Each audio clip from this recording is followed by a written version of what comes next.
This show is sponsored by the Comics Shop. Welcome to Tuesday Chinwag with your host, Leigh Chalker, writer, artist, and creator of the comic series Battle for Buzzle.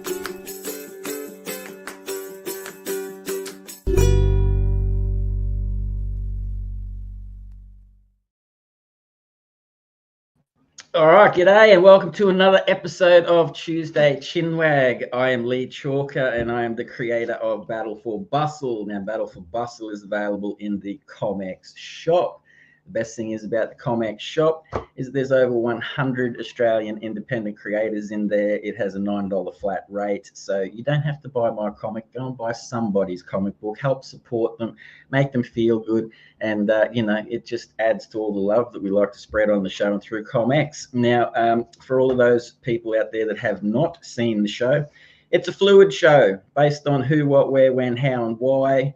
I try to cover all of those things. There's not, we just talk. That's how we like it. That's just how it is, man. It just flows. So best thing you can do is like and subscribe and share comics anywhere you can find them. And that just helps the algorithms and the tree of computing and all that sort of jive reach so many people that we can build this community of like-minded people. And we can just, share the love of creativity and comic books and jive talking, really, and, all be in one, because that's what it's all about.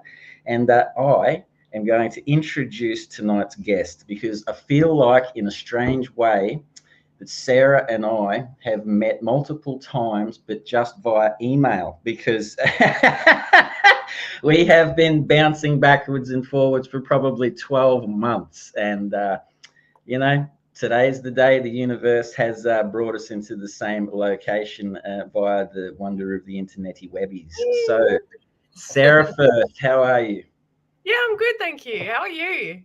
I'm all right, man. I've had a good week. I'm filled with the joys of sheer existence at the moment. So, That's I pretty don't know what else to say about it. It's just I'm excited. I'm trying to stay cool, calm, and collected. I'm feeling bright. I'm feeling chipper, and I'm excited to yarn to you, man, because it's like it has felt like you and I have been trying to get this Chinwag happening for a while. So, I'm just thankful to have you on the show, man, and really appreciate you being on Chinwag, and welcome to the family. So, so that's me. And over to you. So I'm just kidding. I'm out of here. No, I'm just joking again. It's all yours. So basically, I'm just going to get straight into it, Sarah, with the bang of the show. Who?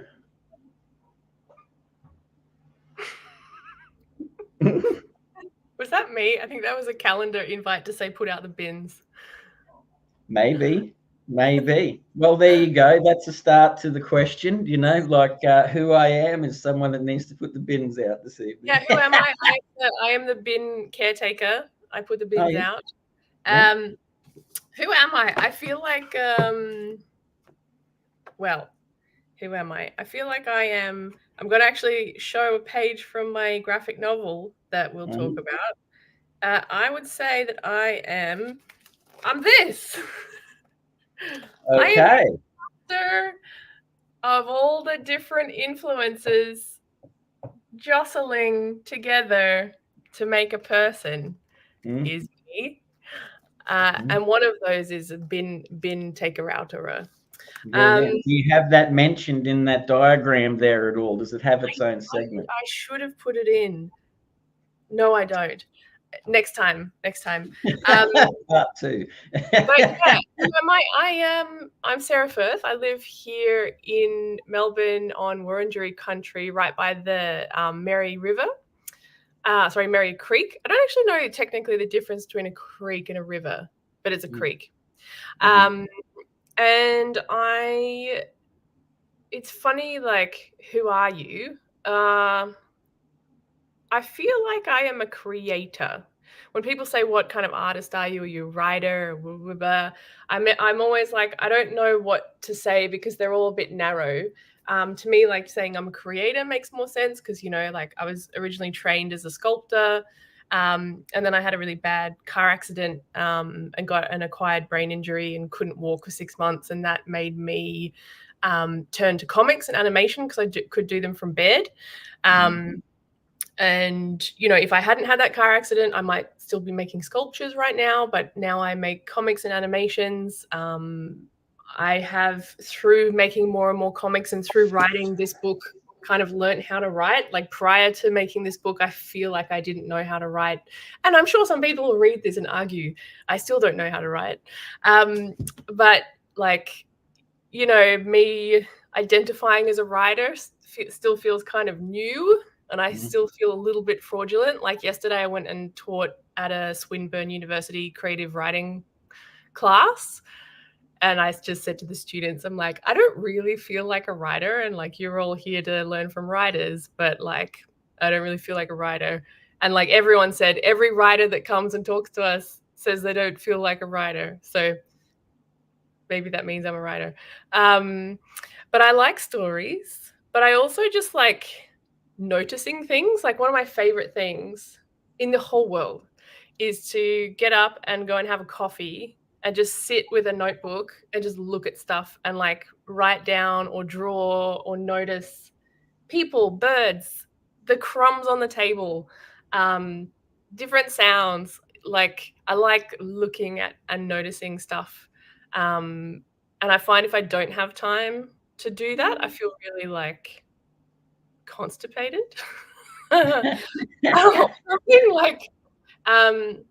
Yeah, I just like love noticing stuff and like taking notes and like this is just top of mind for me because I was teaching this class yesterday. Like we were talking about writing process, and a lot of my writing process is I'll be out and about walking and I'll see something and I'll write down a little idea or story in my notes app. And I know that a lot of writers and cartoonists do this, but like I often write when I'm out and about rather than sitting at a desk, if that makes sense. Like I find sitting at a desk a bit tedious, which is funny because drawing you need to sit really. But yes, I feel like I'm a creator. Who else am I? A person? I am lots of different people with lots of different roles. And there's lots of me that I don't even know yet that I won't know until I interface with different relationships and situations. I think that's a pretty good answer, mate. I like that fact that you're obviously very self-aware. You're obviously observant. You know, like you know who you are and such. I think that's a lovely answer. You know, like it'd be good if a lot more people in the world had a little bit more awareness, I guess, of who they are and such. So, mate, now you said you're a sculptor. I did not you personally being a sculptor. It's I was going to say, like, man, you've got a lot of movement for a sculpture, but you know, like, kinetic sculpture. Yeah.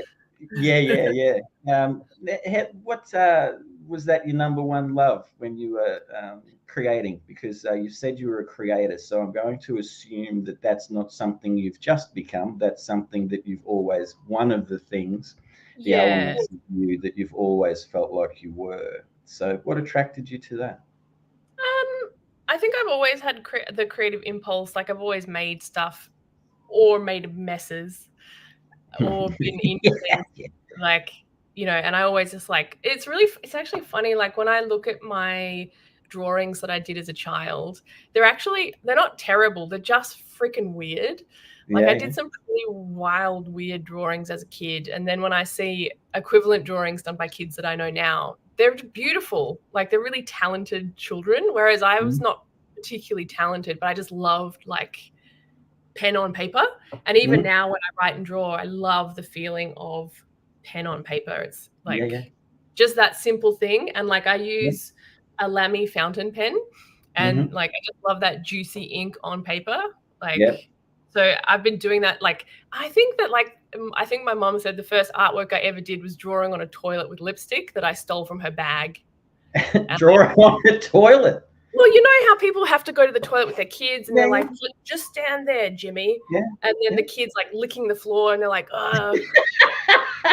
children. You know, I was That there. might be what was wrong with me, mate. You know. Yeah, and Mum's there, like, you know, she's going, and I'm rifling through a bag, and obviously got a lipstick, and I'm there like drawing on the toilet, and ruining her lipstick, unfortunately. But yeah, so for me, I've always just loved creativity. It was never like one thing. I'd paint, I would wear costumes and dance around, I'd make stacks of rocks, I'd make mud pies, and, you know, just making and playing with stuff. And I think that I ended up going and doing sculpture because I felt like I wanted to extend my skill set. And I think in my mind, I was like, if you become a sculptor, you learn, like a classically trained sculptor rather than a conceptual sculpture, you learn all the fabrication techniques of welding, carving, smelting, all that kind of stuff. And I thought, if I do this arts degree and then I can't get a job, at least I can be a welder, or I can fix a fence or whatever. And I was actually going to go and become a welder for Carriage Works in Sydney before I had my car accident. So I was going to go on that welder path, because to me, welding is really fun. It's like dangerous hot gluing. And like, that's really fun and enjoyable and satisfying.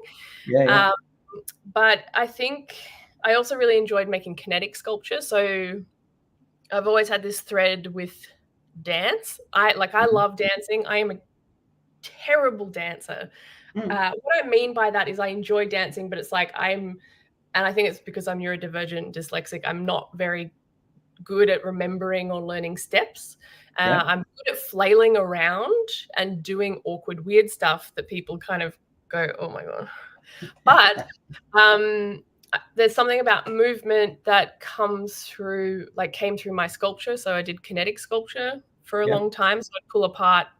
So I'd use like polarity switches from cars, which is the mechanism for a windscreen wiper, and I'd use that into this machine I would build. So I made these like drawing trees. So they're like giant black naked trees with limbs that move, that hold pens, and they draw pictures. So in a way, I was kind of outsourcing my cartooning to a machine, but now I do the work myself.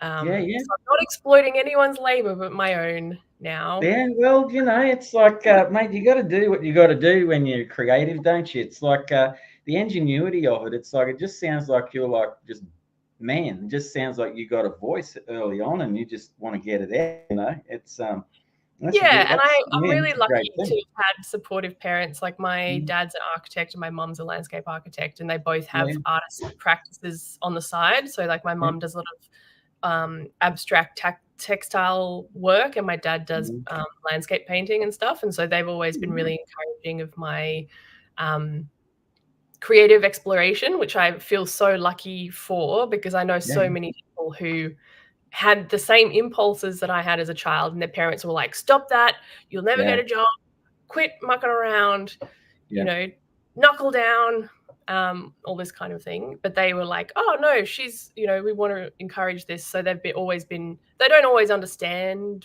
what I do or why, but they've always sort of respected the creative impulse.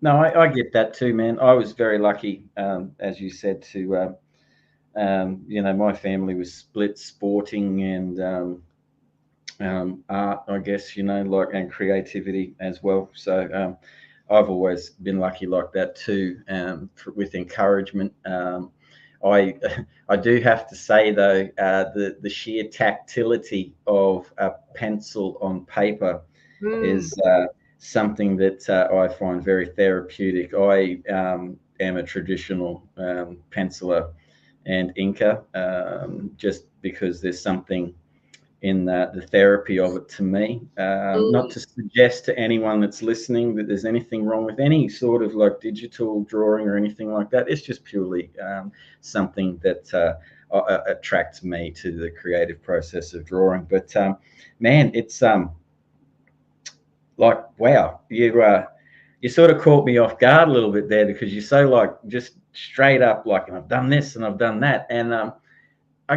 like the welding, that just, you know, that's really wow, like that you have such a feel for welding, and that's where you wanted to go, because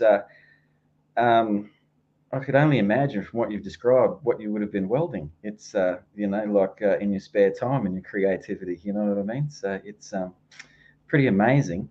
Now, when you were talking previously in the show about your creativity, when you decided to you had your love of sculpture and your thought processes with that, and you said you had an accident, which we don't have to discuss ins and outs of details, obviously, but that pushed you off ever so gently into another area, which It was more like a punch to the face. um, Rather than gentle. It was more of a like, stop, oosh, go this way. Yeah. And what took, were you obviously, while you were healing and stuff, you would have, I guess you would have been trying to find an avenue to express yourself as well, I presume. And this led you to drawing, and you seem to have had many steps, as we'll get into it.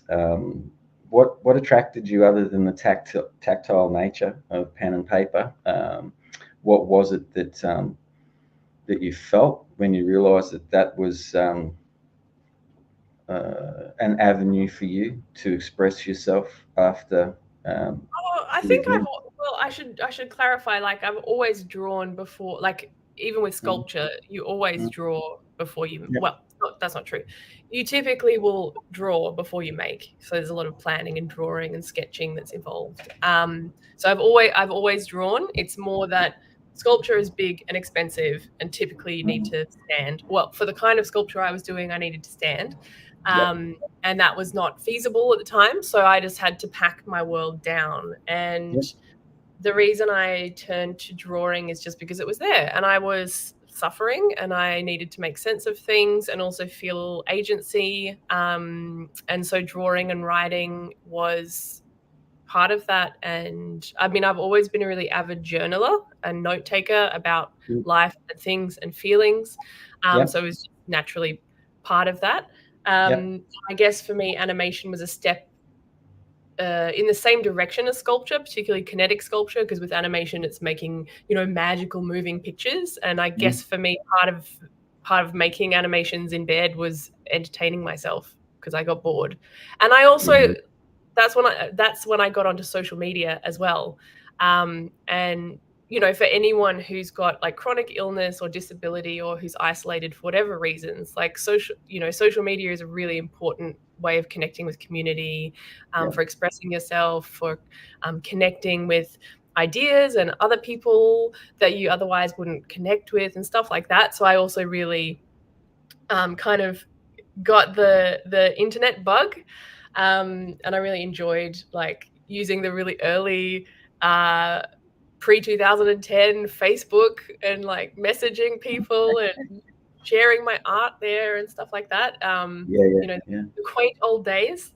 But yeah, a lot of it was around, self-expression, processing trauma, I guess. And advocating for myself and connecting with people and entertaining myself with drawings and animations. Yeah, no, that's very nice, man, because it's I think that like we'll travel down the path we were talking about before the show later on, but anyone that's watched this show, g'day Ray, how are you, mate? Hello, Fourth Monkey Stew, woohoo, wagging the chin. G'day Leigh, welcome Sarah. Thank you for watching, guys. It's always great to have you. And do feel free, anyone, to throw out some comments or some questions for Sarah, and we will do our best to share them with her, and we'll find out some answers for you throughout the evening. Drawing, creativity. We touched on it earlier before because we obviously both share a similar need, I guess, requirement, compulsion, for lack of a better word, to create, to deal with such things as you just touched on then, traumas, stresses, varying things that, are brought on some underlying, some sudden, and sometimes, I guess we were lucky because we found, like our little voices to try and help us. Your work looks amazing, Sarah. Well done, Jeffrey Beats. Good on you, mate. And yeah, I just like to encourage anyone that's listening and a little bit nervous or scared, and may not be sure of themselves with their creativity, their creative process, or anything, to just give it a go, because it does make you feel good. Sometimes some of the most beautiful moments are with yourself when you're creating things. You know what I mean? And realizing, getting in touch with yourself. It's a good thing. And I also feel like making bad work. Bad. Like I was saying before, like I'm bad at dancing. I feel like doing things badly is actually, whatever the hell that means, is actually really important, because it's like, in my opinion, you only ever get good at something by doing it badly for a long time. So it's like, at least, and maybe this is delusional, but just in my mind, I'm like, the more I do the thing, even if it's a bit disappointing, I know that just by doing it, I'm getting closer to something. It's not about getting better, but it's more, it's like I'm getting closer to figuring out what it is I'm really trying to say, or what it is I'm really trying to do, or, the way that I really like to work. And like coming back to your point about like digital art making and tactile paper comic making, I love both for different reasons. And part of it is like for example, with my graphic novel, I also have a funny story about, I have the two different versions of it that I want to tell the story about. But with this, when I first started making it, I wanted it to all be hand drawn, ink, watercolor. And then after doing one chapter of it, I just went, this is going to be such a pain in the butt to edit. It's going to be like torture. And so I went digital, and I loved it. It was great. Was that the first time you'd ever been digital with your work?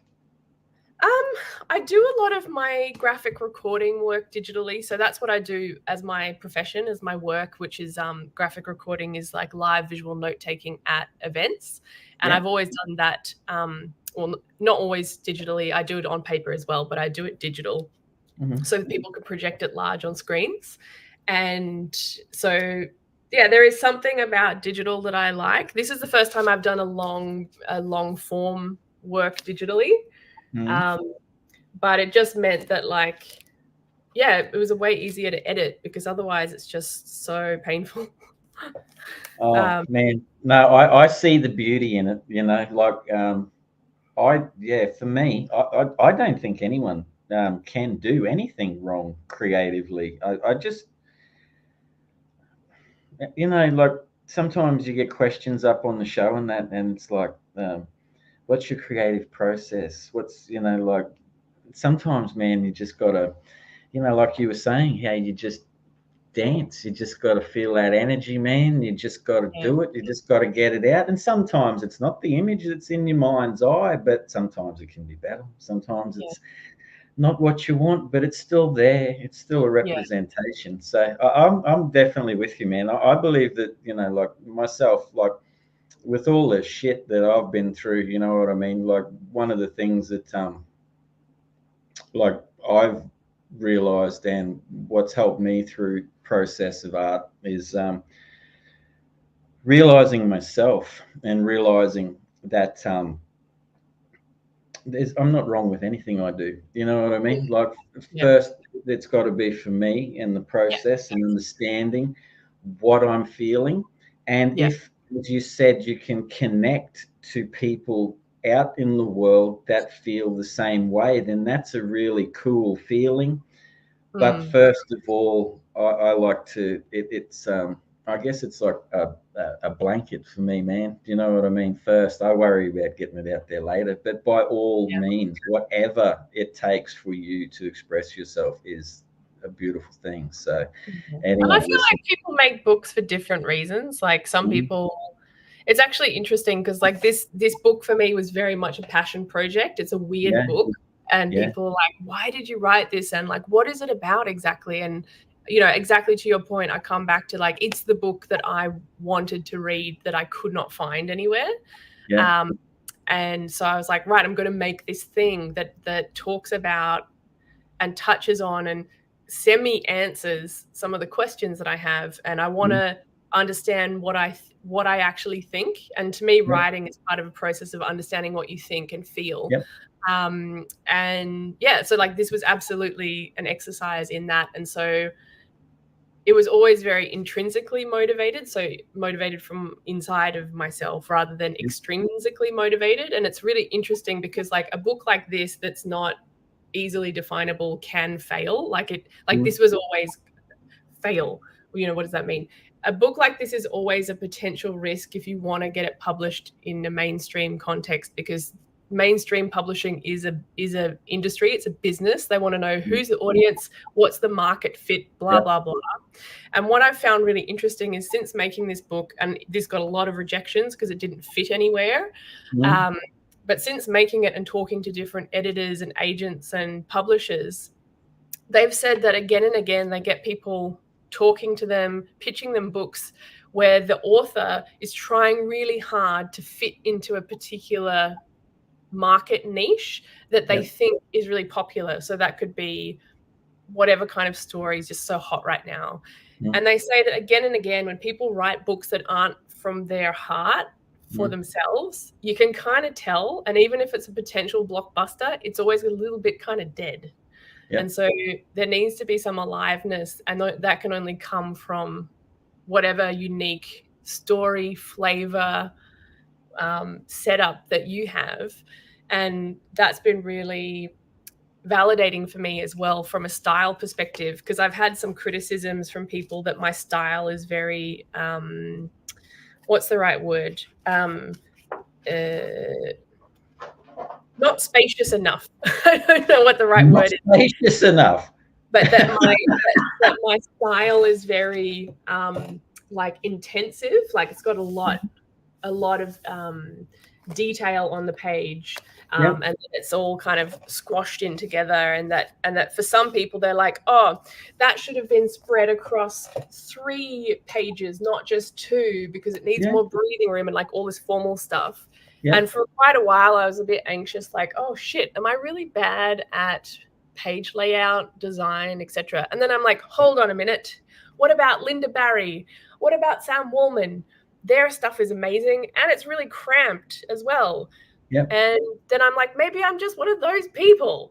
Maximalist. Thank you, Jeffrey. Maybe I'm a maximalist, and maybe that's okay. You know, and it's like the criticisms that I've had around the stylistic stuff, they're valid, but it doesn't mean that what I'm making is wrong. It just means that it is different, and maybe that person doesn't like it, and that's okay. I think, man, that's a very healthy attitude, Sarah. I think because, man, I just my experience is obviously not, you know, like as high level as yours, you know, like with mainstream publishing, but you know, I just think as long as you're true to yourself and, you know, like you found your voice and what you want to say is what you're putting down. It's like, you know, if you get criticism, mate, if we listened to everything that everyone told us we couldn't do, we wouldn't get anything done. It's just, I don't know, man. I'm just at that point now where I just, that's cool. It's whatever. It's like, you know, you can't make you like it. You know what I mean? It's like, just, you know, let it go. Don Ticchio. There are some things you've got to fight for, though. So I'm gonna jump in and tell this story about the different covers, because Please to me do. it's funny. So this is the Australian edition. That's a hardcover, and this naked picture of myself, I didn't actually want this, but my editorial team were like, people need to know that this is a book for adults. How do we know it's a book for adults? A naked lady will scare away the children. And so that's why they did that. And I was like, okay, I guess that makes sense. When the book was being pitched in the US, they were like, no, we cannot have nudity. We are the US. We can have guns and all kinds of weird stuff, but no nudity, okay? So the US cover had to have clothing. And also when they were pitching it, the first chapter of the book deals with mundane activity, and it has a bunch of stuff around scooping kitty litter that's quite meaningful. It's not just arbitrary poop stuff. But they were saying, for the US market, we can't have poop. Can you get rid of the poop? No one will publish this if you have poop in the first chapter, anywhere in the book. And I just thought, actually, no, the poop is really important for the story. So we've got to keep the poop. And so I had to fight tooth and nail to have like 3 pages of cat poop in the book. Yeah. What sort of determination does it take, and what's the level of fighting? Is it like angry emails backwards and forwards, like about keep the poop, this is a justifiable scientific reason, and marketing, like labor intensive work that 27 people on the desks have decided that, like the poo's got to go, but like this, what's the backwards and forwards of that conversation? It's emails from the agent in New York saying, people like the manuscript. We have had repeated comments that the poop is not appropriate and that for someone to publish it, it would have to go. Are you open to that? Because if you are, this person might be interested in publishing it. This person might be interested. And my email back was, no, it's a really important part of the book. The whole premise of the book begins with shit. We cannot get rid of it. And then him saying, okay, well, it means that this thing won't happen and this thing won't happen. And so it just meant me going, no, it has to be there.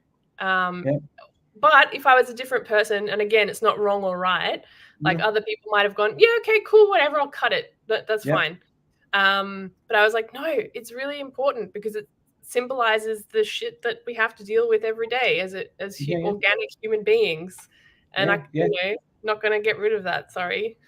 Yeah. How did you feel when you got that email, when they were just describing that from your agent? And were you as determined at that moment as you seem now with your no? Or did you have a few seconds of like, like if I get rid of the poo, I could get this out into America? Like, you were obviously it stays. I was just like, why is this? I was literally just like, why is this a problem? Are these people not people living? Yeah. No, I respect the determination, man, and the belief in yourself for doing that, because I'd be quite surprised if there weren't a number of people that would have rolled over on that one, man.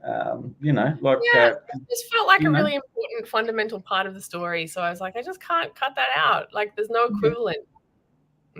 Well, obviously starting in, like as you said with the book, we start in the shit, because I'm sure there's, we can expand on that, like as we go through the show. But my understanding of everything is that, and from already what you've said here tonight, is that it is an existential search for oneself, yourself, through the act of this story and creativity, and in your own way telling your story and all the battles you've been through and all your successes, and as you said, all of the sums that make up the part, mate. So I applaud you for standing up for it, man. And I'm looking at you now and seeing where it's going. It's like, mate, you made the right decision. Success. So it's good on you, man. We'll see. Yeah. But it's like, when you say that the book is about that, what's this? Now that's Shawnee. Yeah, I mean, people's heads can be quite crowded. Why can't that be represented in books? The world needs variety. Well said, Shawnee. Yeah, exactly. That's so true. And I feel like, trying to narrow things down too much, I don't know. People like simplicity, people like clarity, and I think that stuff is important. But if you just aim for that, you can also miss out on the kind of messy, complicated stuff. And if anything, this book is about like, how does a person deal with the messy, complicated stuff of life, like the shit of life, or the fact that, yes, I'm a person, but I also exist in networks of people. And like, am I a good person or not? And what does that even mean? You know, how do I be a better custodian to the land that I'm on rather than just extracting and polluting and, you know, these like difficult questions. And I feel like also for me, like, and I'm going to be a big nerd for a second, but it's Science Week in Australia, and my like Trojan horse secret mission with this book was that in my mind, this book is secretly a book about science communication, because it is full of animals, organisms, other life forms, other creatures, very much the more than human world. And for me, part of being a person is like something that's been really radical for me is thinking about myself not as an individual and not even just as a human, but as a organism that is part of nature, and that all of this is nature, and that I'm always in relationship with all of the things around me. And, you know, in everything that I do, I have different choices to sort of honor or not other creatures. And I don't mean that in a kind of superficial way. I mean that in a very kind of real and brutal way, actually. I'm going to take a very weird tangent right now, but it was very meaningful for me. So I have a friend who lives on a farm, and she raises sheep. And we had a special occasion for her 40th birthday 2 weekends ago, where we actually ate her dear ram called Biscuit. The reason why we ate him was because he developed some behavioral issues and he was becoming really violent, so they had to kill him. But she wanted to kill him in the most ethical way she could. So, you know, it was like she didn't send him to the abattoir. He was on the farm. He had a lovely breakfast, and then he was shot in the back of the head. And then she used every single part of his body, all of his organs, his bones, she turned his skin into a pelt. She kept all of his meat. And we as a birthday group, we all partook in eating Biscuit. We all knew Biscuit as a sheep. He was, you know, lovely guy until he turned. And I guess that's what I mean, is it's like life is full of really complicated relationships of love and challenge. And like that whole experience of like eating a creature that I'd known who was killed with care and love for really complicated and upsetting reasons, like that to me is just so difficult and also meaningful. And so a lot of my work is like trying to make sense of things like that. And like when I'm eating Biscuit at this party, I'm there and I'm like, it was literally one of the tastiest meals I've ever had in my life. But I had this intense cognitive dissonance of like, this is Biscuit. You know, and I'm there touching his pelt that's now a beautiful fur, you know, and I know that it took like 4 weeks to cure, and like I'm aware of all the processes that went into butchering him, and like how full on and hard working with meat is as well.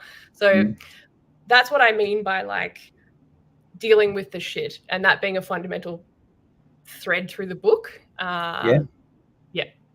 I would say, would it be incorrect of me to suggest that you've possibly had a spiritual awakening at some point in your life? Well, I don't know. I was actually in a cult that I touch on in the book, but I actually don't feel super good talking about. But during that time, I had some very profound experiences, but then also am very aware of how spiritual stuff can be twisted and used and be complex and weird. So I don't know how to answer that question. And I feel like if you say you have had any kind of spiritual enlightenment, you're probably deluded and you haven't. I don't know.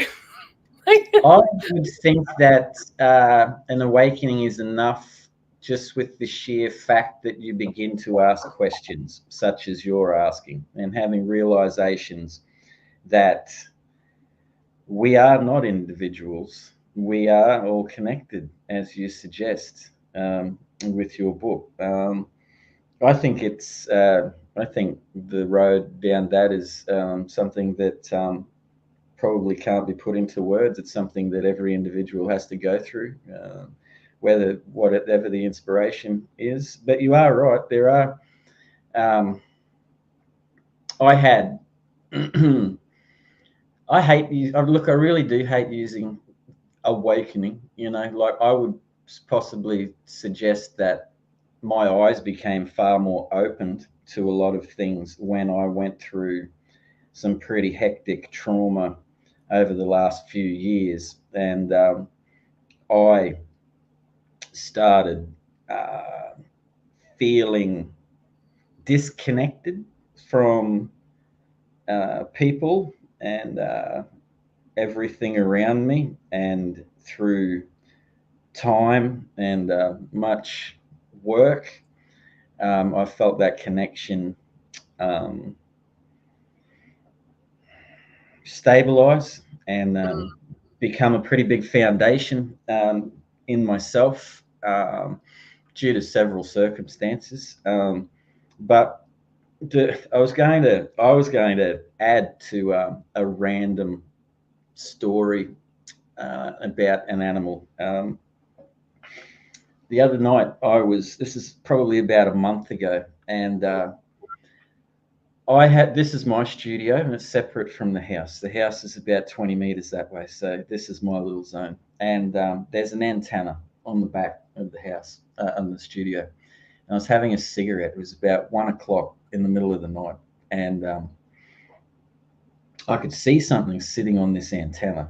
It was big. It was like a blanket was hanging off this antenna, and I was like, wow. Like I was having a second there, man. Like I was like, what? Like this is not cool. The dogs weren't with me. Like it was just me in the silence of the night, and this blanket was moving, and I was like, oh man, like I started like having a full on like, whoa, and so I walked. I've got a little awning outside the granny flat, and I walked, to the end, and I was like peeking around, and there was this big creature on the antenna. So I turned on my phone torch. I thought, right, here we go. I'm sitting there with a cigarette hanging out of my mouth. And I flicked this cigarette torch, the phone light on, and man, it was the biggest owl I have ever seen in my life, right? This thing was the size of, it was huge.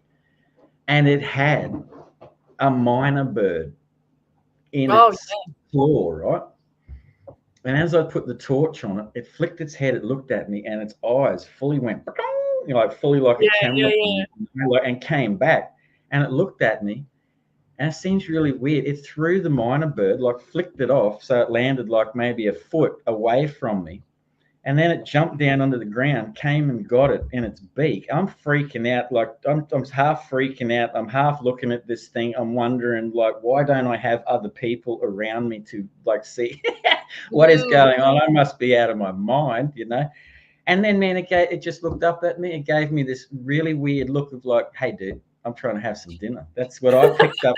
And I was just like, and I started like talking to this guy, man, like, mate, it's cool. I'm going to go back over here. I'm going to leave you to it. That's all right. And man, I don't know. And then off we both went. But I just have weird moments like that with animals and shit too. So, like, I don't know what you call that either, man. I guess it's just, the connection. So, it's a healthy thing. I used to live on a farm out in Nimidabel, and we had issues with hairy-nosed wombats that are endangered, and they would come and dig under the house, and they were like ripping up the stumps of the house. It was a big issue, and we would have to get the wildlife guys to come in with cages to remove them, and then they'd come back and stuff. And so, like you said, like I ended up just talking to them, and so this wombat would be there going dunk, dunk, dunk, and I'd be like, hello, I know you want to dig here, but this is our house and we live here. Could you dig over here? This is really nice over here. Yeah. And it didn't really work. I was like, magic. I I have good success rate talking to flies. If there's a fly in the house, I'll be like, hey, you need to leave. Go out the window. Yeah. And quite regularly, it will go out the window. This is not right. scientific. I'm sure there's some kind of heuristic bias here, but Nah, yeah. man, I'm with you. I met a dude in a pub once, many, many years ago, moons ago, and he was an old fella. He was an old bush fella, and he was just randomly talking about magpies one day, and he said, "Do you know, like, if you ever like walking, through a lane of trees and magpies are just hammering on people," he said, "stay at the end before you go in there and let the first magpie just say, hey, I'm just passing through. I mean, no harm." And I'm like looking at this dude going like, I would have been maybe like 18, 19 at the time. I'm thinking like, wow, okay, no problem. So anyway, I got to this point where I hit this lane of trees, and there's cyclists going through with like zip ties on their helmets, and basically in suits of armor, and they're doom, doom, doom, getting bomb dive, man. And I thought to myself this day, yeah, right, okay. And there's one, and I'm like, hey, I'm just passing through, man. I don't want any trouble. I'm just zipping on in, like, and then I had, and man, I got straight through. I do that all the time now. Never been hit by a magpie since. And absent-minded, g'day, mate. Spiders listen. At least huntsman spiders do when I ask them to leave the room. So there we have a kindred spirit, hey? Like, look at that. That's good stuff. The fluidity of the chinwag, Sarah, hey? You know what I mean? You're not talking about animals all night, so. Yeah. No, that's cool, man. That's something cool. All right, so now let's get to I've met where'd you start? Like, you've said that your book is like the biggest thing you've ever done, and you started at traditional, then you veered off into you discovered digital was perfect for you because it allowed a little bit more time to, I guess, go back and fix things up as you saw them and you wanted them and things. What was but that would not have been your first work, I'm assuming. I would assume that you would have dabbled in a few smaller comics here and there.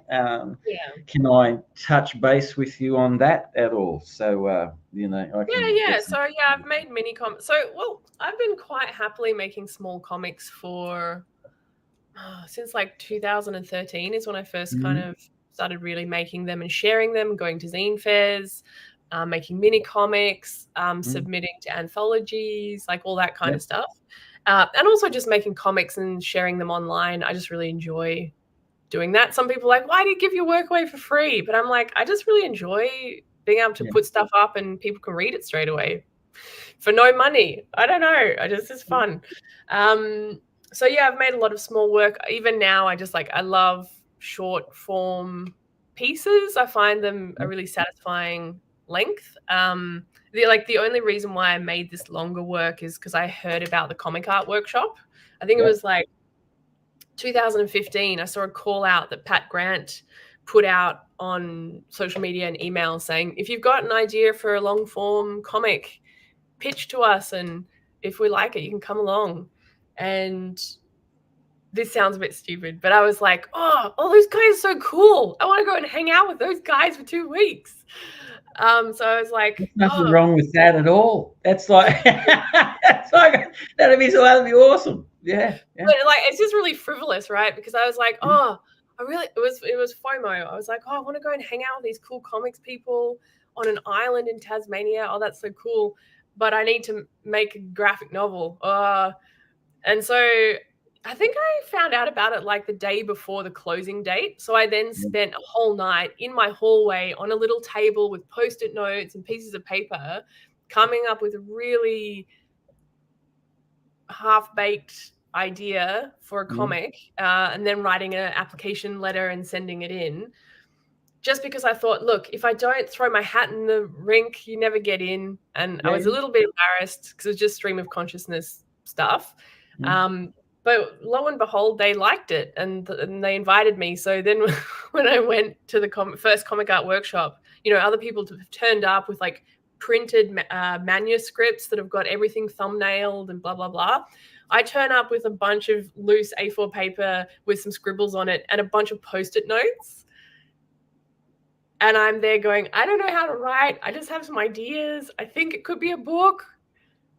And people were very nice and like, this is not quite how you write a book, but there's some good ideas in there. And that was very validating. And I, and looking at how other people make longer form work, I was like, oh, that's how you do it. Oh, and it's like Chris Gooch. Oh, he writes a whole screenplay. Then he thumbnails it. Then he inks it. That's smart. I don't work that way. I do not work that way. But, seeing how other people make their work was so enlightening. Because prior to that, I was just like, I was happy. I probably would have still just been making short work forever. Yeah. Because to me, a longer work is not necessarily inherently better than a shorter work. But then, going and being involved with Comic Art Workshop and then going. So this book took 8 years. To make, so very fast. It's finished when it's finished, mate. That's the process, Yeah, and workshopping. So I've workshopped it with the Comic Art Workshop 4 times. So 2017, 2019, 15, 17, 19, and 22. And I really feel like I could not have made a longer work without that workshopping support to just get people to read it and be like, does this make sense? Does this work? And at some of the workshops, people said, no, this makes no sense. What are you trying to do with this book? What is this? And what were your thoughts on that? What were your thoughts on that at this particular point in time? How did you react to people asking you those questions? So I think it was the second Comic Art Workshop, which was in Yogyakarta in Indonesia. At that point, I had just almost like someone on drugs. I had just typed out pages and pages of stuff and gave that to everyone to read. And so I didn't have thumbnails. I didn't have anything to kind of make sense of the work. And so the feedback that I got made sense because it just was a little bit like incoherent drug fugue seeming. And so the feedback was valid and it was also painful at the time because, whenever you workshop stuff, you feel vulnerable because you don't want someone to tell you that it sucks, but sometimes it sucks. And for I think 6 months after that workshop, I was all like, boo-hoo, I'm terrible. My work sucks. I should give up now. But that was important because like I went through that phase of like, give up. But then the desire to make it wouldn't go away. Like it kept knocking on the door, being like, you've got to keep trying. You've got to try and make this. If you don't try and make this, you'll always regret it. Just keep going. And so, in a way, it kind of helped me make it through. I don't know. It's a weird, No, and that makes sense to me because, I guess it's perspective, man, too. It's you got to take the good with the bad, and you can certainly get good out of bad. Do you know what I mean? Like depending on the situation and how you feel about it, you don't just have to necessarily look at feedback or negativity as the be all and end all. You can learn, like that's the adaptability of the creative process. For me, I find, but like I what you were just sort of talking about there about, picking up the vibe, riding high, and then someone comes and then you felt like you had 6 months where you flowed back down. I would say that the strength of the idea is in the fact that you maintain through that feeling of, am I good enough, feeling, but the strength of the story itself and what you wanted to say in your voice obviously kept you buoyant enough to get to that point where you realized like, hey, I can do this, like I want to keep doing this and I'm going to. I never thought I can do this. Like, because it's like, there was like 6 years of just like repeated mucking around and not knowing what I was doing. And then finally getting an agent and them going, you need to have one completed chapter so we can pitch this. And so me making that, and then finally getting a publisher and then making the whole thing in 8 months. So 2 years worth of work in 8 months. Yeah. Even in that time, every morning I would wake up, like I was in full like production robot mode, like an animator, where it's like I have to fully draw and ink 8 pages today. Even at that point, I was just like, I do not know what I am doing. This is potentially terrible. And like even now, like I think now that it exists and that like some people have said that they've enjoyed it, I'm like, okay, it's all right. But that feeling of just like not knowing what I'm doing was there the whole time. And so the whole thing was an act of persistence and just like talking myself off the ledge every day. And it's like my own internal sabotage stuff and fear would come up so much that like I would have to spend an extra half an hour in the morning before doing my work just journaling, where I'm like, I'm scared that people will hate my book and I will get cancelled and that my voice is crap and I should shut up. And I then have to be like, you are allowed to write your stories. It's just a book. Lots of people don't even care. Just do it. I have to like journal about this stuff like every day because the fear would just come up and stop me and I'd be exhausted and like couldn't do any work and blah, blah, blah. And so just like emotionally managing myself was a lot of work.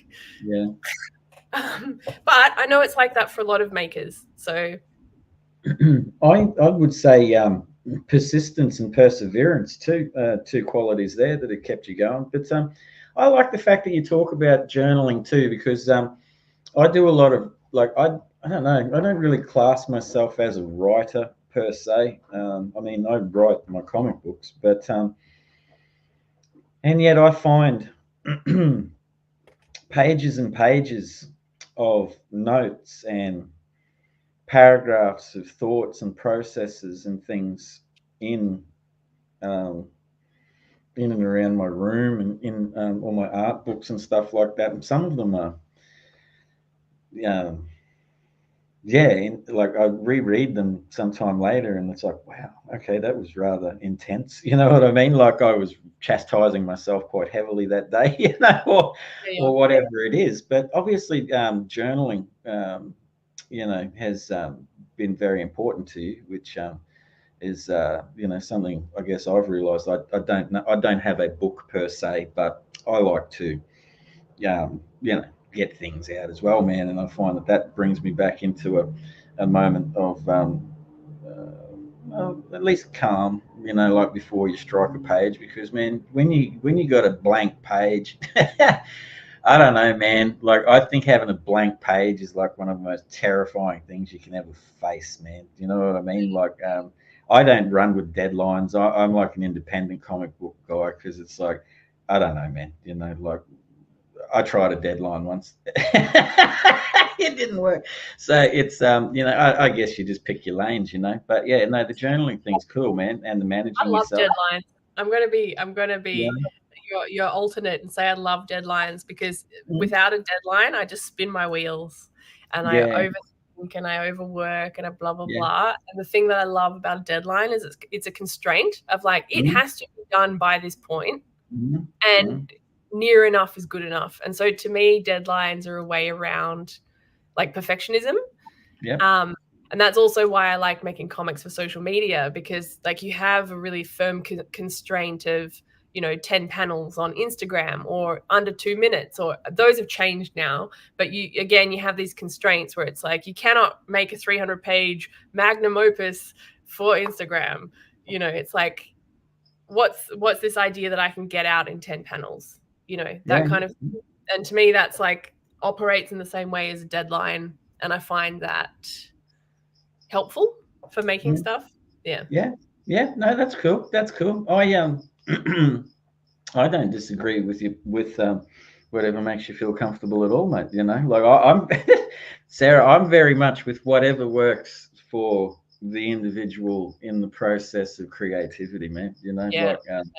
So yeah, I'm not. Everyone's different. Everyone's different. Yeah. Well, I started off as a painter.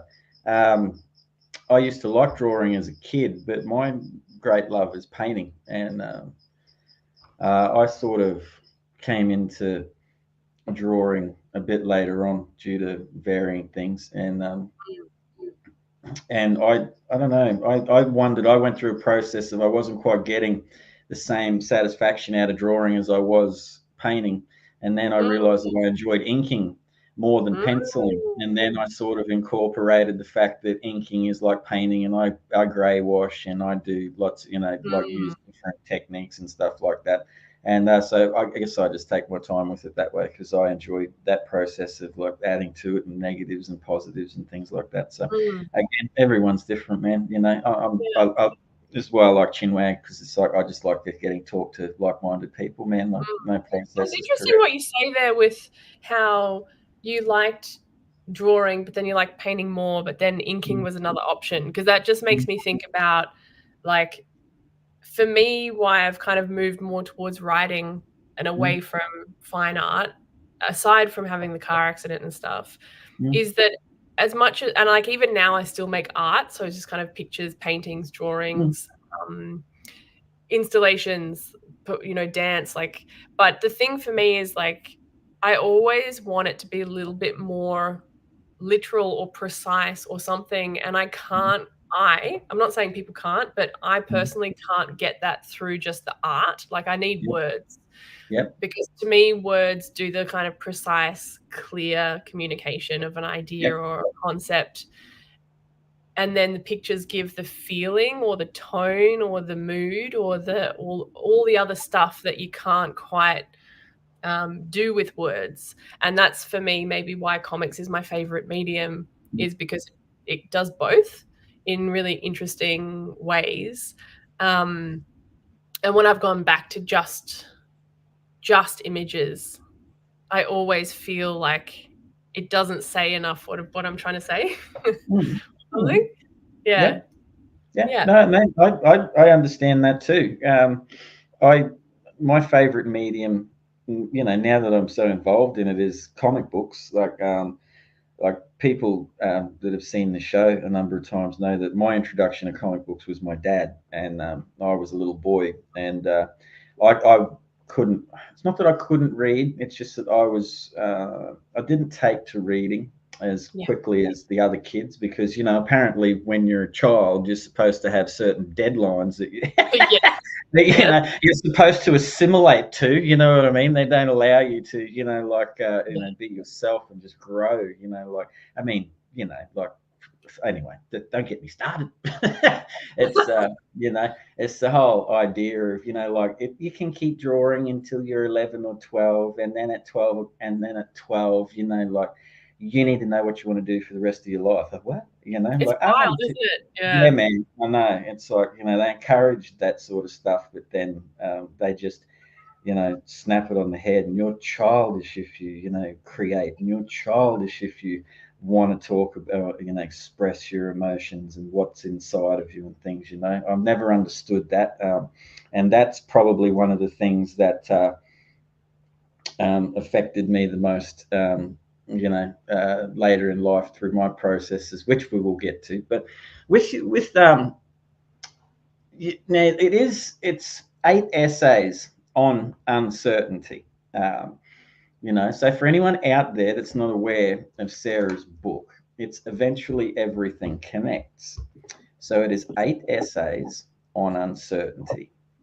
So your essays, obviously, over the 8 years that you were writing it, did you have the 8 titles, the 8 subjects of the essays in mind, or did you have 2 and the other 6 followed as you proceeded through the creative process? Or it's kind of funny because a lot of it was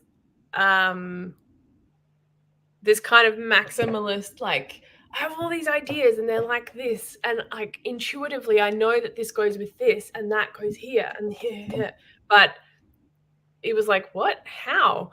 And a huge amount of the years I spent working on this was just like sitting down and interrogating, like, how does this fit with this? What does this actually mean? Huge amounts of research. Like, I got a government grant to do 6 months of really intensive research on a lot of the things in this book to make sure that, like, I had the most in-depth understanding around what was happening. But a lot of the process of this was kind of a whittling down, or a whittling away of what was extraneous to get to the core question or the core flavor. And with the themes and the titles, some of them were different titles. So like with this chapter that's about loss and death, called We Were Here. Yep. Originally that was called Memento Mori, which is a very literal, Memento Mori just means like remember that you will die. And it's a old philosophical stance. But over time, I realized that the title of this needed to change to We Were Here. And what We Were Here means is the kind of scroll that you see on a toilet block or somewhere that's like, James was here or Sarah was here. And what was so interesting to me in the research is historically, if you look at archaeological sites throughout history, humans have been graffitiing this same thing of I was here. Yeah. You know, and Mildred's got great tits. You know, just and that stuff hasn't changed. Yeah. And so, like, as I was working on that particular chapter or that essay, it just became clear to me that it was less about remember you will die, and it was more about like, you know, remember that you existed, or like how precious it is to have existed at all in this kind of huge expanse of time. And so the title of that changed. But there are other chapters, like the first chapter in the book was called Joie de Vivre, which is French for kind of living with gusto. You know, so imagine the guy who like eats his scrumptious meal and is like, beautiful, like, and this desire to kind of savor living. But then like the things that get in the way of that, like as soon as you love something, you fear that you're going to lose it. You know, but that, like, the title for that chapter was always Joie de Vivre. And so each chapter is slightly different in the way that it came together. This other chapter, State of Emergency, which is about, you know, the complex climate mess that we're in. The title of that was always going to be State of Emergency, because to me that's a pun, which is like, state of emergency is the language used when it's a crisis. You have a state of emergency, there are certain protocols that come into play, but also state of emergency to me also hints to like state of emergence. And this idea, I think it's like a Chinese parable of like opportunity and danger are sisters. And it's this thing of like, when things start to break down, you can have breakthroughs. When things start to crumble, new things can come. And that even though we're in this really sort of dire planetary situation, there's still all these opportunities for rehabilitation of people, of places, in complex way. I don't mean that to sound kind of Pollyanna, but like, you know, it's not just all doom and gloom, or it's not just crisis. I was actually thinking when you said live life with gusto, and you said, you know, if you love something enough, you know, you're scared to lose it. But then, I mean, you know, as this from our conversation, you know, this is just how my mind goes. Then you can go down the old philosophical track. This is how it got me thinking. Just you could go down the philosophical track of, you know, like if you love something enough, you've got to let it go. You know what I mean?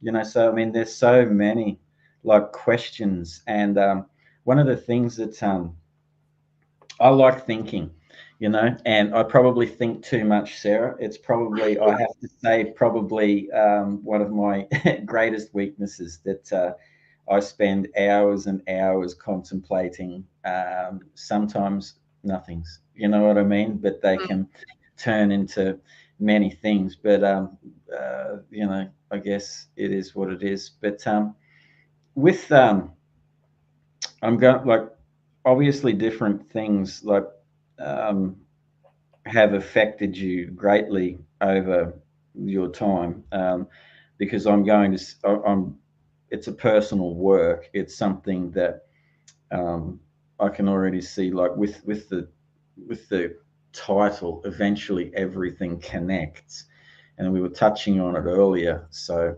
how, the state of emergency type of thing, what we're doing with the world, like action, reaction, yin yangs, perspectives, all those sorts of things.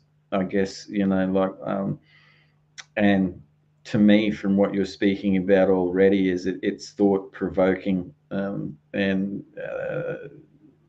it clicks people into gear, from, like, it clicks me into gear to provoke my thoughts to thinking from outside, to think outside myself about others, and that's the connection that we talk about as well, like this Yeah, connection. that's kind of my hope.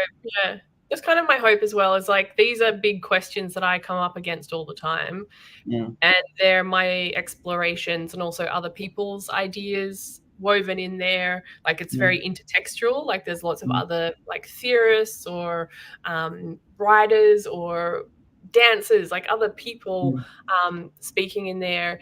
And my hope is that when someone reads it, that it's both, like, confronting and comforting. And what I Yep. mean by that is, it's confronting in that it's like, yeah, gosh, how do I live with the fact that, like, none of us are getting out of here alive? Like, that is a fundamental reality that is just really hard to grapple with, and Yep. everyone has to deal with it in different ways at different times. Yep. But how do you live with that? And rather than just being nihilistic or doomy, it's like, how do you live with that in a way that is generative and meaningful? And so for me, this is very much about questions and my approach and kind of where I've landed, but it's always kind of provisional in that this book doesn't have answers. And so my hope is that, like, you can read it and it will sort of tickle your brain and get you thinking about this and that, and give you some ideas or some courage or some other perspectives to kind of weave into your world, without me giving any answers of, like, how it is or whatever. But even though I deal with, like, heavy topics in this book, it is also full of humor. And, like, look, anyone who's dealt with crappy stuff in life tends to have a really good sense of humor, because humor is the lifeboat of dealing with stuff. And so I try to make it as relatable and funny and enjoyable as possible as well, because I personally hate work that's just like, everything's terrible. Did you know this and that and this? And you end up just feeling so hammered by just the horrors, that it feels so inescapable. And I'm like, that's not, like, I like thinking about stuff, but I think for me, I have this, like, utility mindset, which is like, this might be true, this might be the facts, this might be how it is, but, like, what is actually useful here? Like, what do I do with that? Not just mucking around with ideas for no reason. It's like, there's always a utility. And so when I've written this, the utility factor for me is, it's like, how can I walk with a reader through this stuff together, so that they know that, so I know that I'm not alone, and they know that they're not alone in thinking about or being concerned about this stuff. And so I really hope that when people read it, like, they're able to kind of touch on and navigate some hard stuff and think about that for themselves, but then also feel kind of like we're holding hands. And it's just like, I see you, bro. Like, life is real.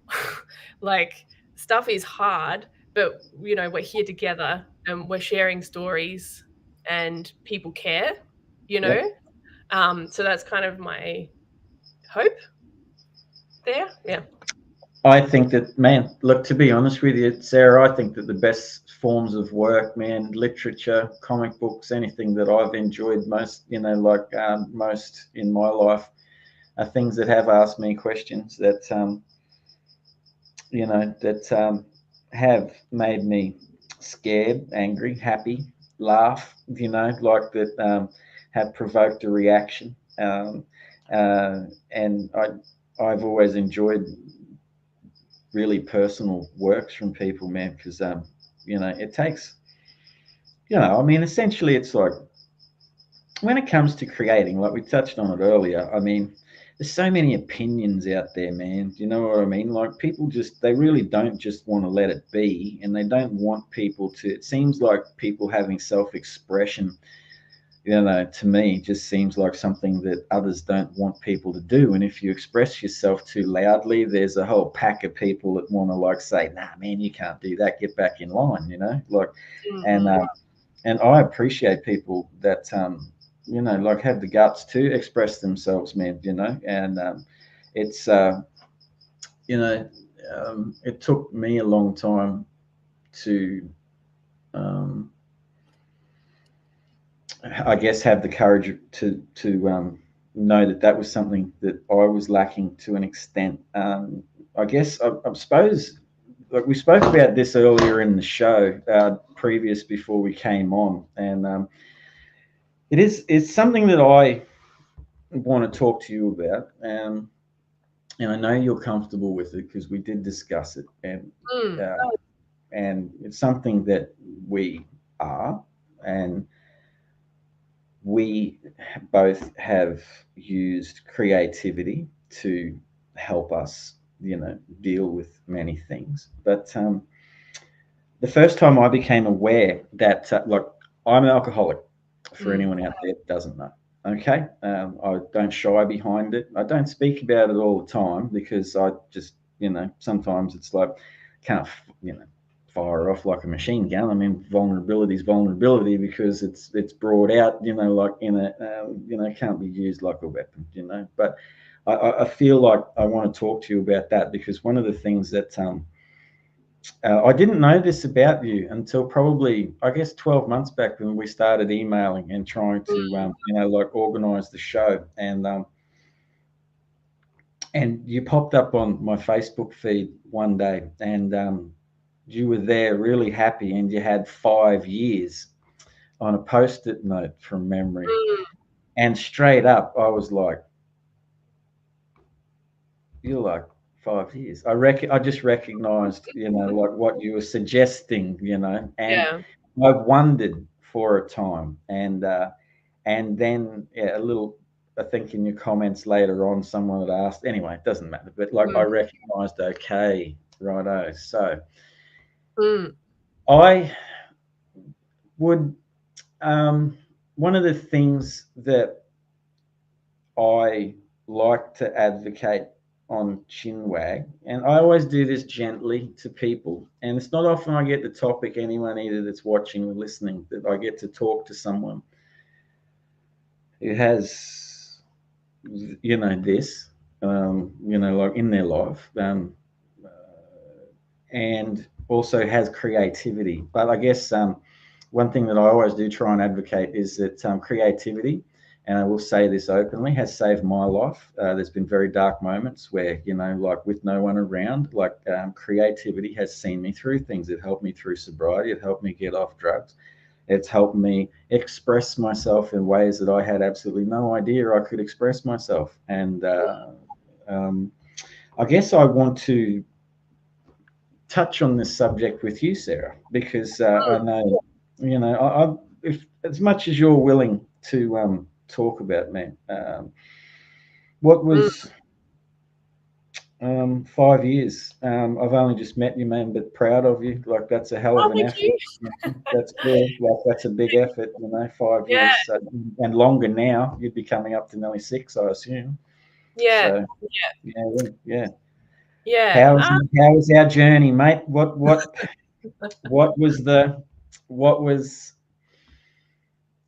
before you get started, I'd like to just say too, just so when I don't want this to be a question that makes you feel uncomfortable, because when I tell people I'm an alcoholic, people always ask me, how did you know? What was the first thing that happened that made you stop? What was the thing that you did? And for me, there was a numerous amount of things that went on for a long time. And yes, there Yeah. was something that brought me to a stop. But I don't want to tell the world what that one moment was, because it was Yeah. something that is deeply personal to me. And I only share it with my family and my people. All right. I've got a very small neck of people that, well, I love, man, and I tell them as often as I can. And they know that part of the story. So I don't want you to feel like you have to delve into that part of the story, if you know what I mean. Oh yeah. I think it's nice though that people, like, when you tell people that you're sober, they go, oh, how did you know? Da, da, da. Because the unfortunate thing for me is when I tell people that I'm sober, it's usually because people are foisting drinks on me, going, mate, have a drink. Come on, let's party. Yeah. And I have to be like, no. And they're like, come on. And I'm like, no. Like, come. That whole thing. And I'm like, no, seriously, quit it. I'm an alcoholic. I can't drink. Like, I am sober for very serious reasons. Stop it. And so I actually, unfortunately, even with my own family, am regularly in situations where I have to escalate and be like, this is not a joke. I cannot drink anything. And sometimes I'm like, I have to leave because everyone is so drunk and it's really not triggering, but it's just too hard. And I have to just, and the thing for me is that the strength I have around that is that my drinking has got so bad that I don't ever want to be in that situation again, because I will it would kill me. Like, I can't, I just and I want to live and I want to be functional, and that matters more than the opinion of someone who's having a fun time and thinks that I'm being a party pooper, and the people close to me know and they understand, but I feel like, unfortunately, I don't have a lot of alcoholics or alcoholics that are sober around me who get what it is. And I think the interesting thing for me around becoming sober is that in becoming sober, maybe for the first 2 years, it was and I was very, very serious, and it really sucked, because part of why I drank was because I didn't realize that I was neurodivergent and that I was using drinking particularly as a way of self-medicating and managing my neurobiology, because I have all kinds of stuff going on that makes raw dogging real life quite challenging, and I didn't have any other strategies or ways of dealing with difficult internal stuff, difficult sensory stuff, difficult interpersonal stuff. And drinking, even now, people are like, oh, do you hate alcohol? I'm like, no, I love alcohol too much. It is so magical for me. It is a brain holiday. It is the best. And even when I first became sober, I would have friends go, I miss drunk Sarah. I miss drunk Sarah. She was so fun. She was so great. She was so easygoing. She was up for everything. Whereas, realizing that I'm neurodivergent and getting diagnosed, I'm like, oh, I actually can't handle loud noises. I actually get freaked out by people and extended eye contact, and just learning all this stuff about me that makes me a less fun, easygoing person. But again, I care about my well-being as a person and don't want to just self-medicate my way through life. And also, drinking just unleashes the beast, the insatiable beast, and that's not going away. So I just have to not feed the beast, basically. No, man, I totally get it. I've made it. One of the things that I found that was difficult for me in my first period was that people thought, once I recognized what I was, because you live in denial for a long time. Well, I did, just man, fuck up after fuck up that you somehow justify as being someone else's fault, and and then there's the moment, but there's many moments, like I can touch on this. About 6 months ago, I ran into a very old friend of mine called Rob. His name's Robert, but we all used to know him as Bob. He's like a 70-year-old like rock climber, mate. Like that's an incredible dude. But we used to drink together, and I ran into him at the shop, and first time I'd seen him in a long time. And he said to me, he goes like, "Man, where's your carton of beer?" And I'm like, "What are you talking about?" He's like, "Where's your beer?" And I'm like, "Man, I haven't been drinking for like 3 years." And he's like, "Man, that's amazing. Because like, do you know, like 10, 12 years ago, you were talking about giving up drinking? I never thought you could do it." And I sat there and I thought like, really?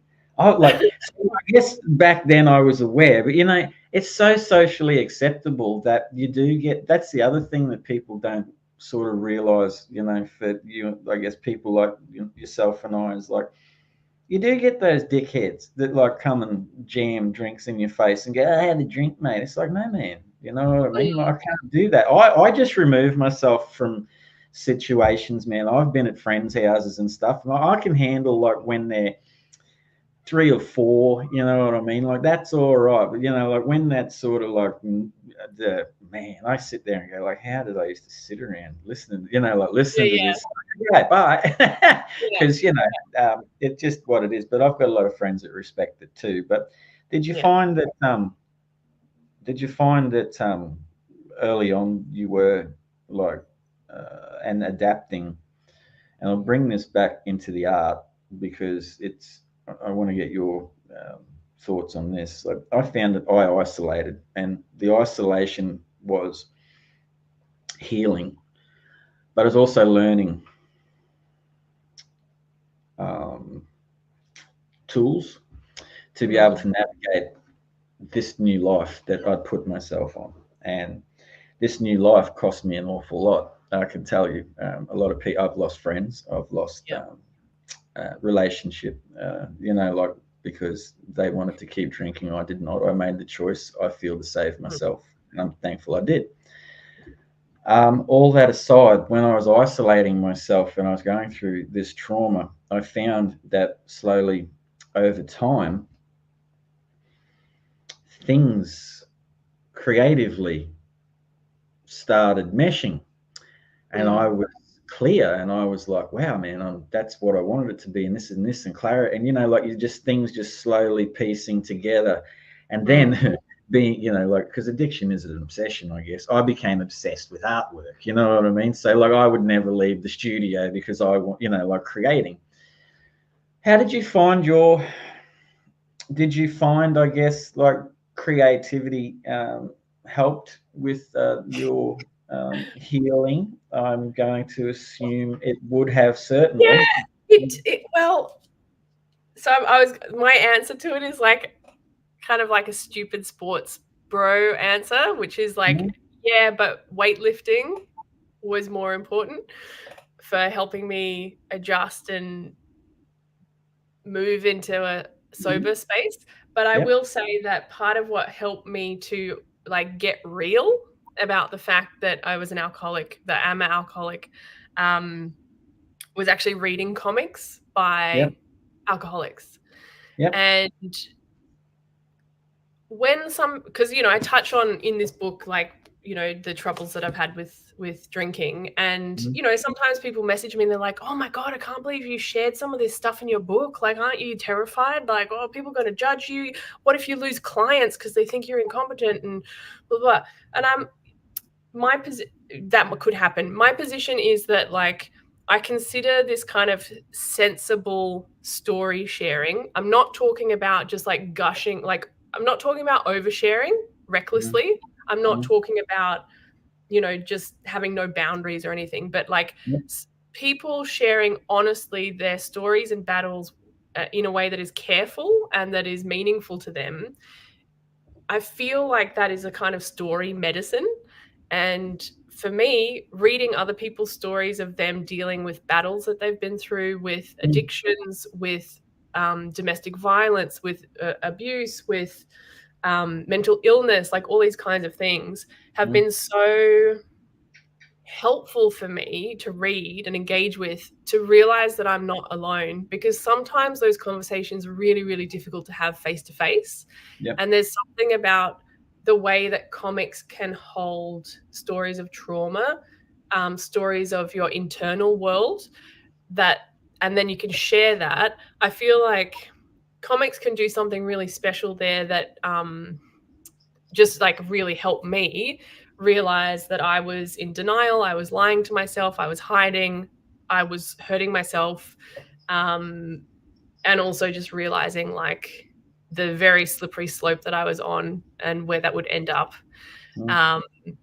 And I think I said to you earlier before we went live, like one of the big things that I did, which was a little bit reckless, but I think I needed to do it, was one night when I was absolutely plastered and like, you know, barely holding things together.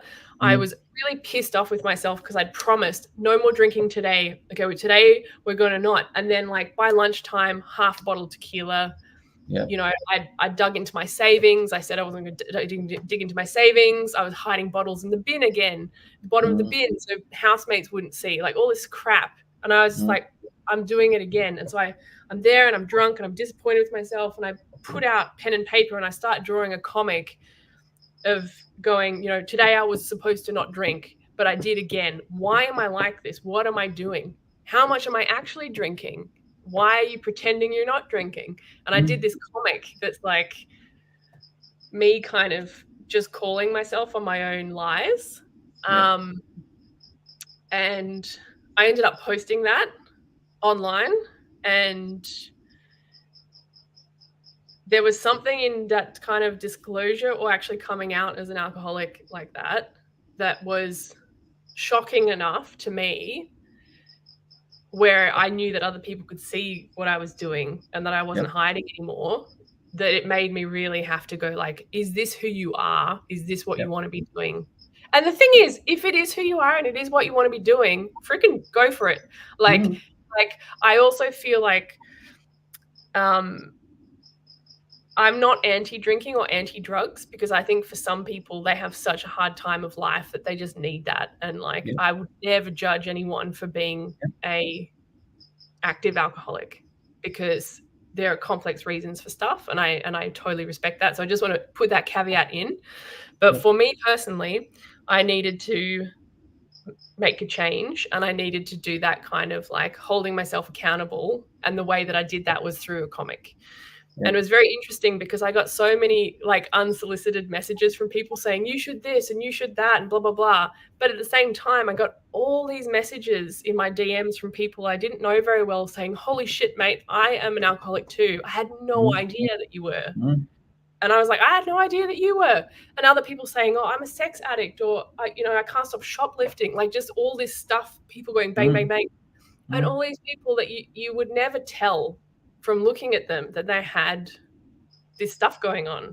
And it was such a, I guess you could say, a beautiful moment of me realizing that like, wow, you never, I know it's really corny to say, but like, you never know what battles people are battling.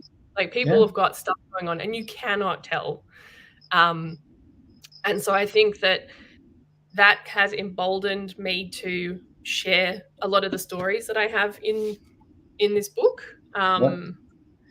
because that feeling of not being alone in the messy, weird human stuff, to me is a really important kind of lifeline, because I feel like a lot of that stuff kind of festers when we have shame, where we like, don't tell anyone, hide it away, you know, like all this kind of stuff. And it can just make things worse. And so, but coming back to like, has creativity helped me?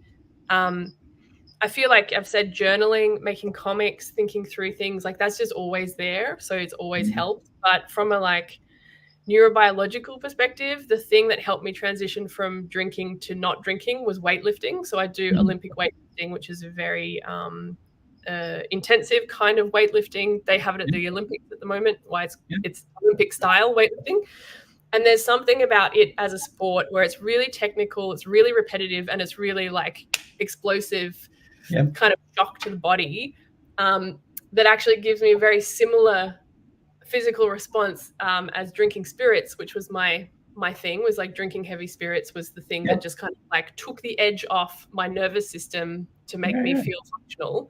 And interesting. That's the dopamine hit, I guess, like it's the dopamine hit, and it's also I've done a bit of research into what is it that drinking and weightlifting does to the nervous system, and it helps with down regulating the vagus nerve.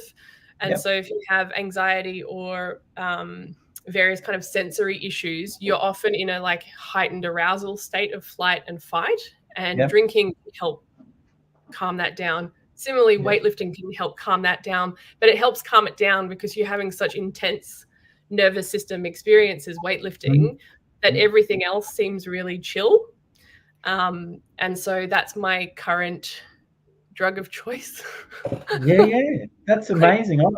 Well, mate, there you go. Because whatever you need to do to do your thing, man, you know, it's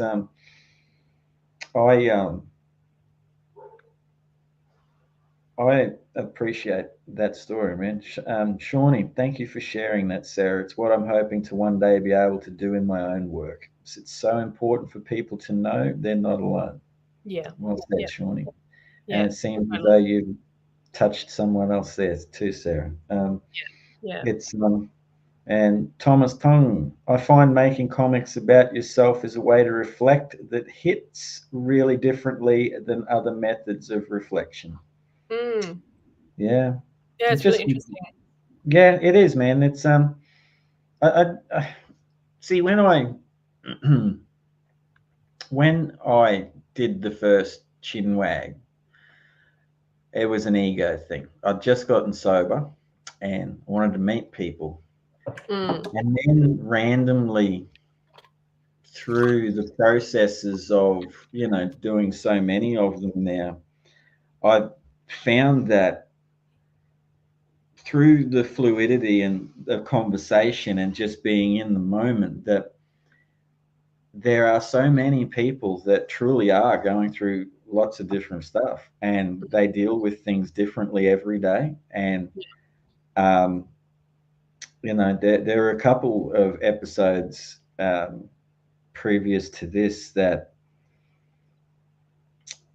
inspired me to come forward, because the people that I was talking to, I guess, taught me some things that I needed to hear at that stage as well. And you know, I've got a lot of work to go. I know that I'm not, you know, like where I want to be, but I'm starting to get that way. And I recognize that recovery for me is every day. It's something I can't drop either. You'd know that as well for yourself.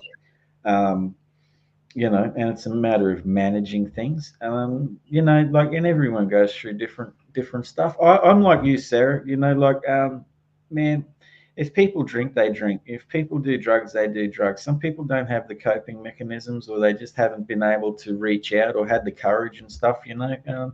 I come from far north Queensland, and now that I'm sober, it makes me fucking sick. The fucking toxic masculinity and the bullshit that goes into, you can't walk down the street, mate, without someone telling you there's something wrong with you because you don't want to drink, or, you know, it's just bullshit, man. Like, people be people, you know, leave them alone.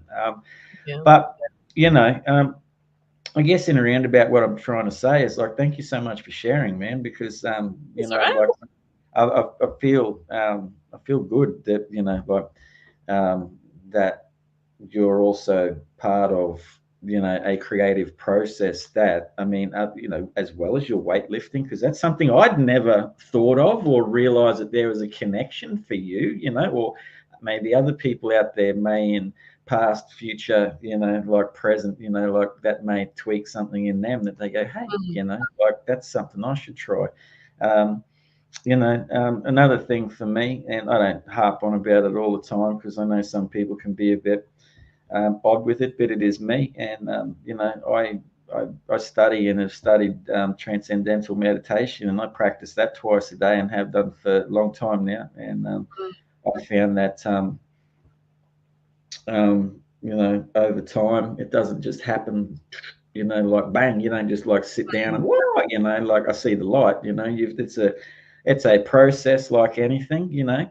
But again, I guess with your book, it all connects to every individual, and like it works for me. It may not work for other people, but it does for me and my creativity and stuff, and keeps my anxieties and my traumas and my post-trauma and stuff like that all at a level where I can now recognize them, where it starts to flood in, and it can come on, man, like and like just chill and sit with it, so it's helped me with things too. But have you found, like, obviously, you're having those moments too, like, we'll push past this now.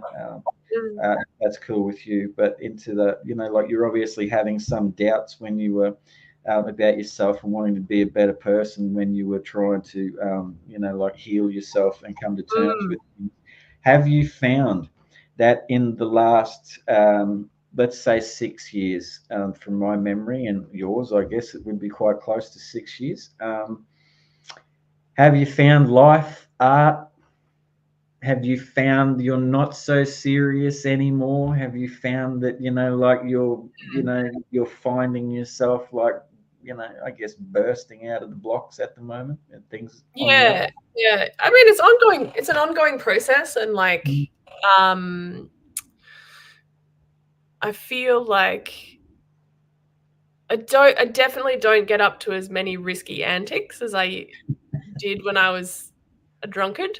Probably good, because some of them were really dangerous. But I do definitely have like a danger seeking thread to me, and I always feel more alive and calm when I'm doing vaguely dangerous things. So like, I need to like wholesomely build that into my life. So like taking risks, doing things that are scary, doing weightlifting that's intense, doing like scrambling and rock climbing where there is like an actual physical risk of fall, things like that. Like, and like, I love jumping off cliffs into the ocean and stuff like that, much to the chagrin of my husband, who's always there going, please don't die.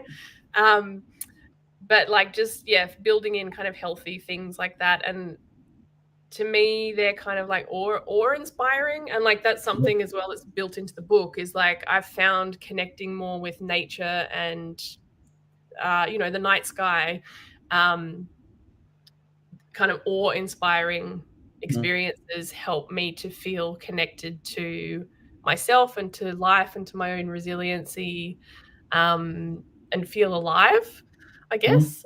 And even just like jumping into a cold river, it sounds a bit silly, and it's not some kind of like, oh, it's Wim Hof, it's good for you. It's more that it just like makes me feel alive. I don't know if I'm a bit of a masochist and I need some like level of discomfort and pain to like feel okay. I don't know.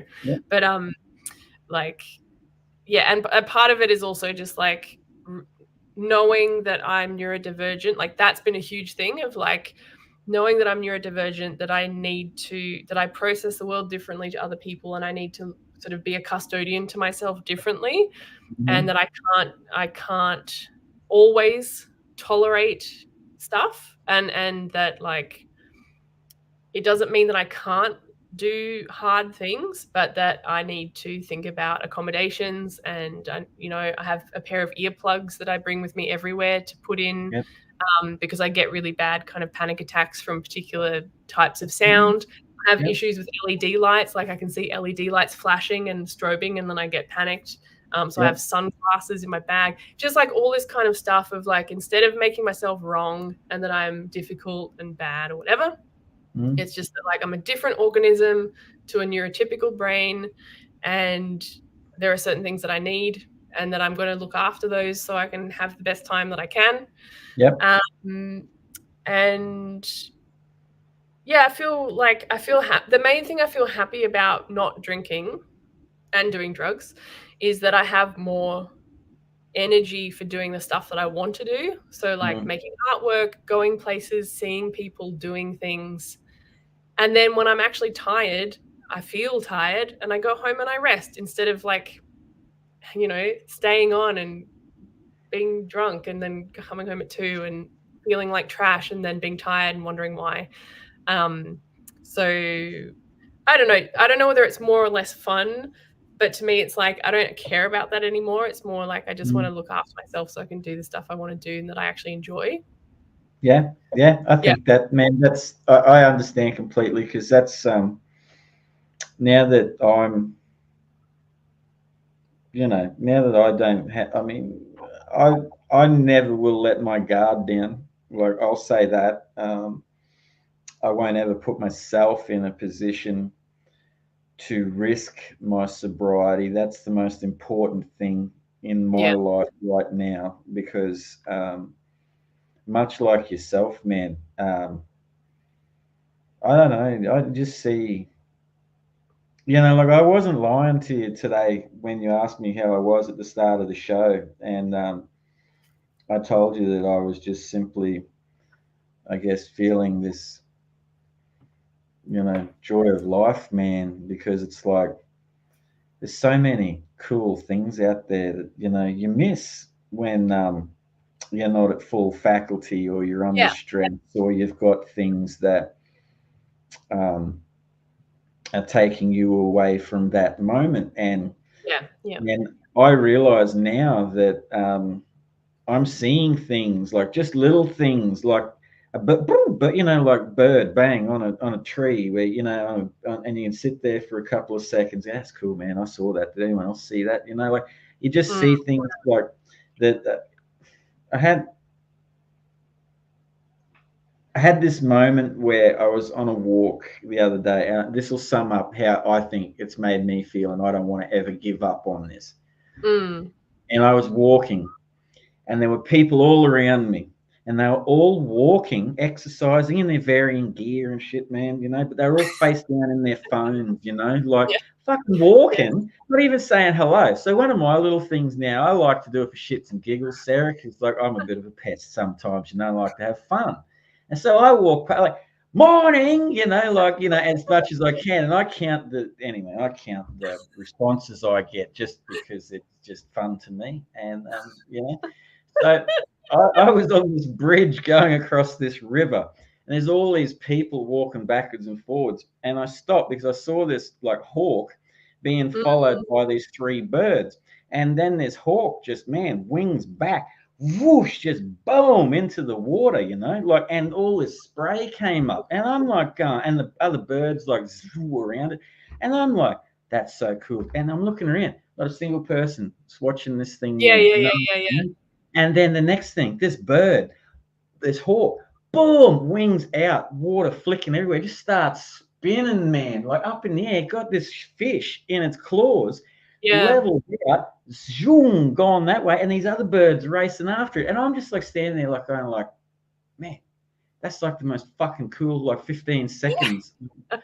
And I'm looking around, and everyone's face down in their phones, man, and not a single thing out of like 30 people saw it, eh? And like, and that's what I don't like missing those things. So, like, I'm thankful that I'm in the moment now. Like, so that's what helped with me. But it's helped fundamentally with all things in my life. So I'm glad to hear it's helped with yours as well. And I mean, look, there are times, like, if I'm honest, there are times where, like, not numbing myself really sucks. And that's why I joke about raw dogging reality. And, like, I know that's a really gross way of putting it, but it's like, there are times where I'm, like, in the city and there's jackhammers and there's, like, a dude verbally abusing someone on the tram next to me, and it's smelly and I'm stressed, and, like, you know, and it's just like it's a lot. And the fact that I have no way of really numbing that stuff annoys me, because, like, life was easier when I was not as sensitive to that stuff, because I was checked out. But I also didn't, exactly what you're saying, I missed all these beautiful, joyful things because I wasn't paying attention and I wasn't awake. And so what I try to do is, like, in really beautiful and joyful moments, I'm grateful, like you are. And then when things suck, I just remind myself that like I would prefer to have to deal with the shit rather than like miss out on the aliveness. You know, like yeah, I think again, it's different for everyone and whatever, but like I think for me it's just like being okay with being really uncomfortable and also having strategies for helping myself when it's too much, etc. And those strategies are just a little bit healthier and don't harm me. Yeah, I get that too, and it's also on the path to, you know, discovering your own uniqueness, man. Because instead of being sedated and shit through life, you know, you get to experience all these other things, like the little things that you have to do to get yourself through those moments, or the mindsets, the tools, the health, you know, whether it's food or, you know, like all of these things, or the weightlifting. For me, it's walking in nature and shit. Like with self-medicating, and if you do have like trauma in the mix, and that trauma is too hard to look at or touch or feel, I think that like being prepared, I guess for me, I didn't realize that I had some stuff there. I didn't realize. I didn't know. And then when I took away the self-medicating, it came up and it was full on. And I wasn't ready for that. I didn't know what to do. And it felt too hard and too scary and all this stuff. But I feel like that was the doorway. Like that pain, you know, again, I keep thinking of all these stupid quotes that are like, the door you fear to enter is where the treasure lies, and all this kind of stuff.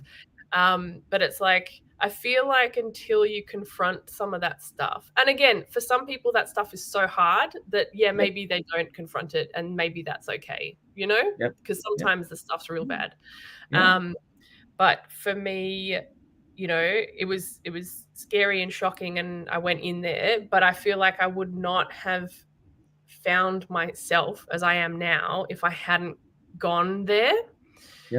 And you know, I was also at a point in my life where I felt safe enough. I had safe housing, I had employment, I had all of these structural things there that meant I was physically safe, so that I could afford to deal with stuff.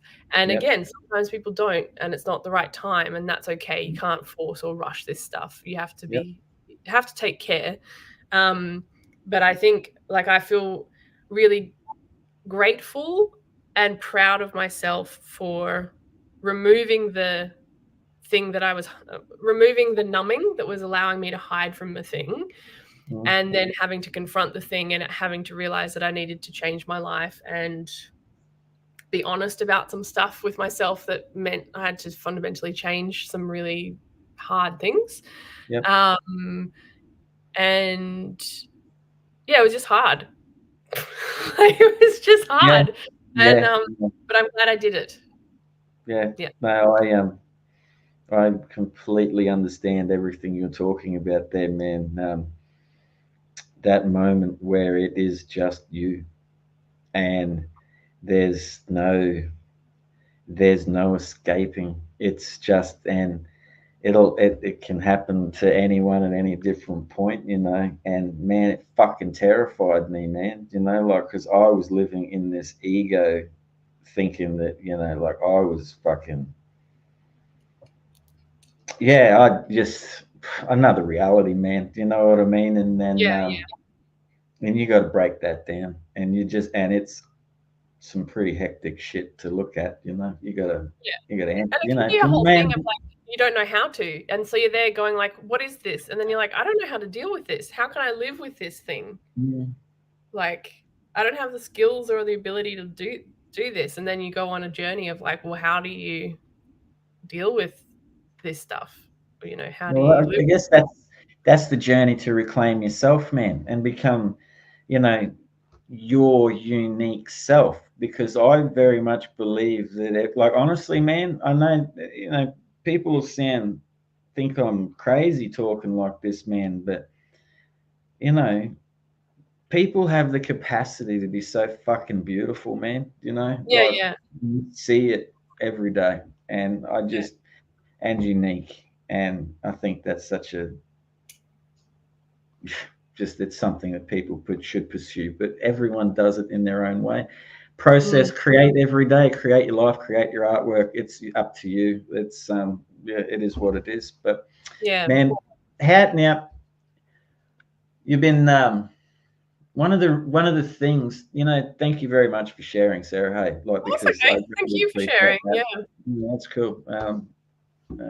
Yeah, it's weird. No, it's not weird. It's just that, like, it's just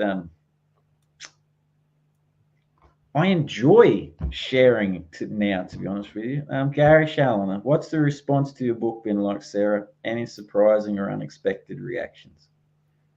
Oh, thanks, Gary. That's a great question. Yeah, look, like, just keeping on the theme that we've been talking about, I've had messages from people like that just like took me aback, of like people saying like, I have felt so unwell for the last 5 years that I wanted to kill myself, and then I read your book and I feel less like killing myself.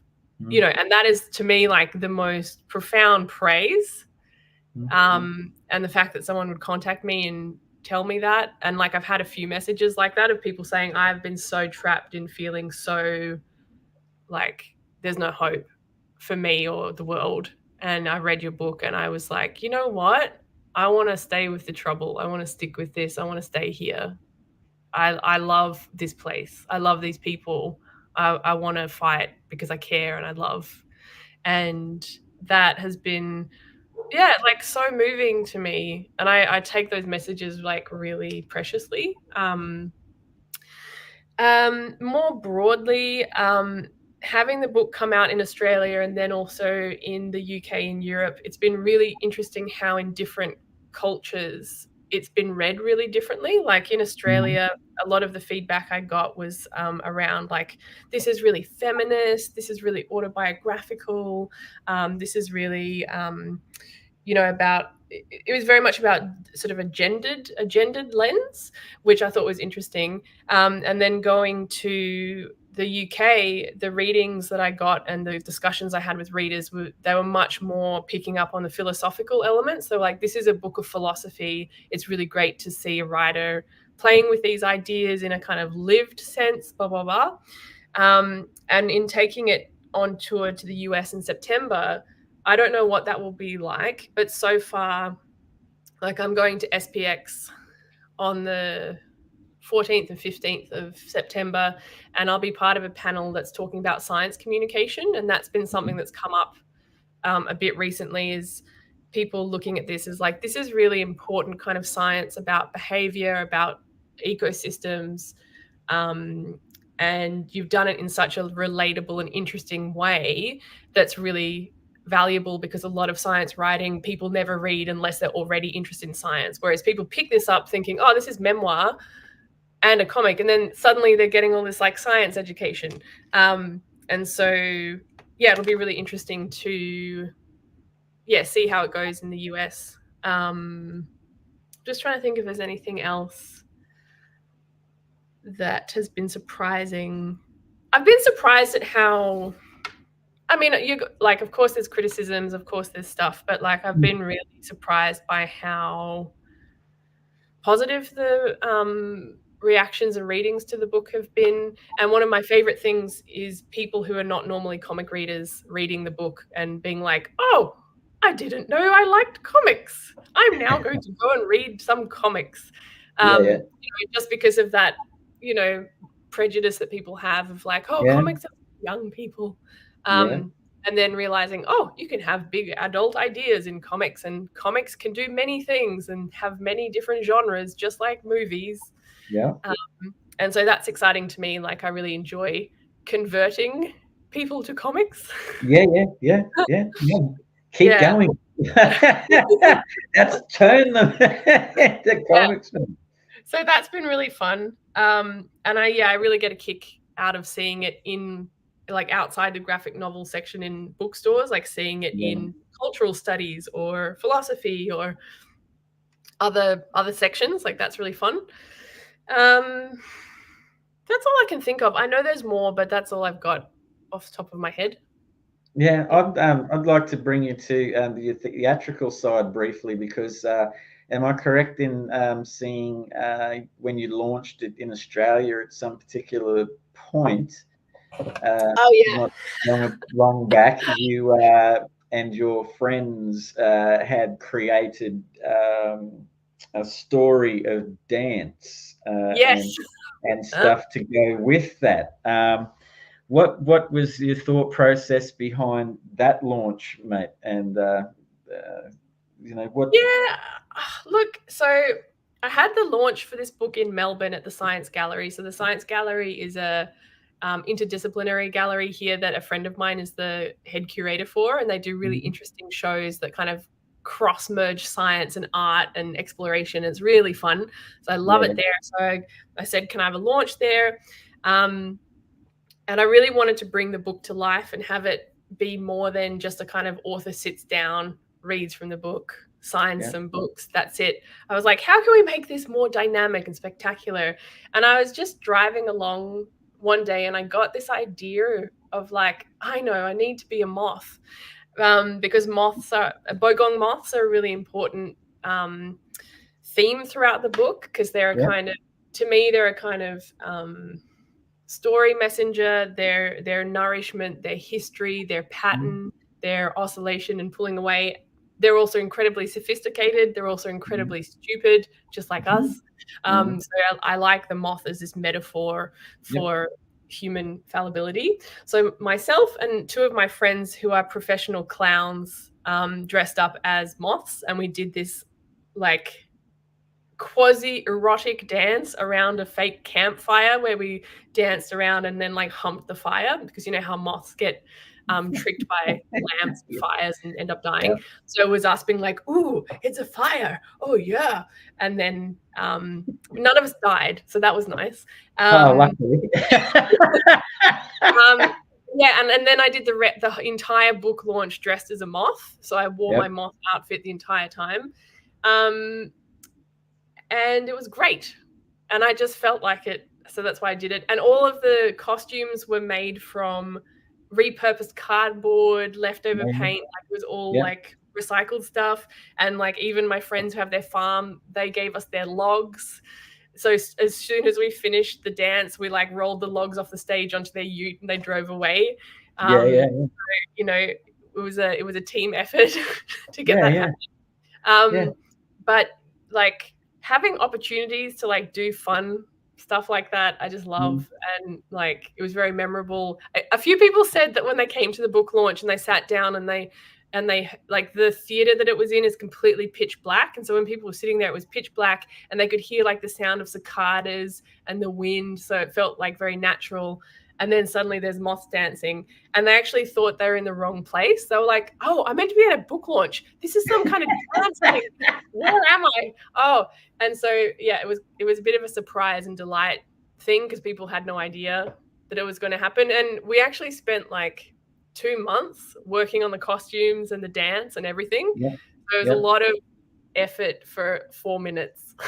Oh man, but you know, like, I guess with the journey that, you know, like you've been on, you're going on with it, and the success, and you know that it's reaching so many people, man, and you know, like, and connecting, and you know, and people are reaching out to you and saying thank you for, you know, like helping them out and stuff like that. You know, it seems like a really cool way to start. You know, like just the, you know, the moth that begins the journey, you know, Sarah, you know, like you're saying you're like quite serious before it. Like it all ties in, because you were saying most of your writing and ideas come from you being out and about, you know, like with your notes, and you were driving and suddenly it's like, oh, moth, you know, like, and then like you just, it's, you know, it's very cool. Yeah, you know. Yeah, it was really fun. And like I was a little bit nervous about the launch before I had the moth dance idea. I was like, oh, book launches, like who will come, and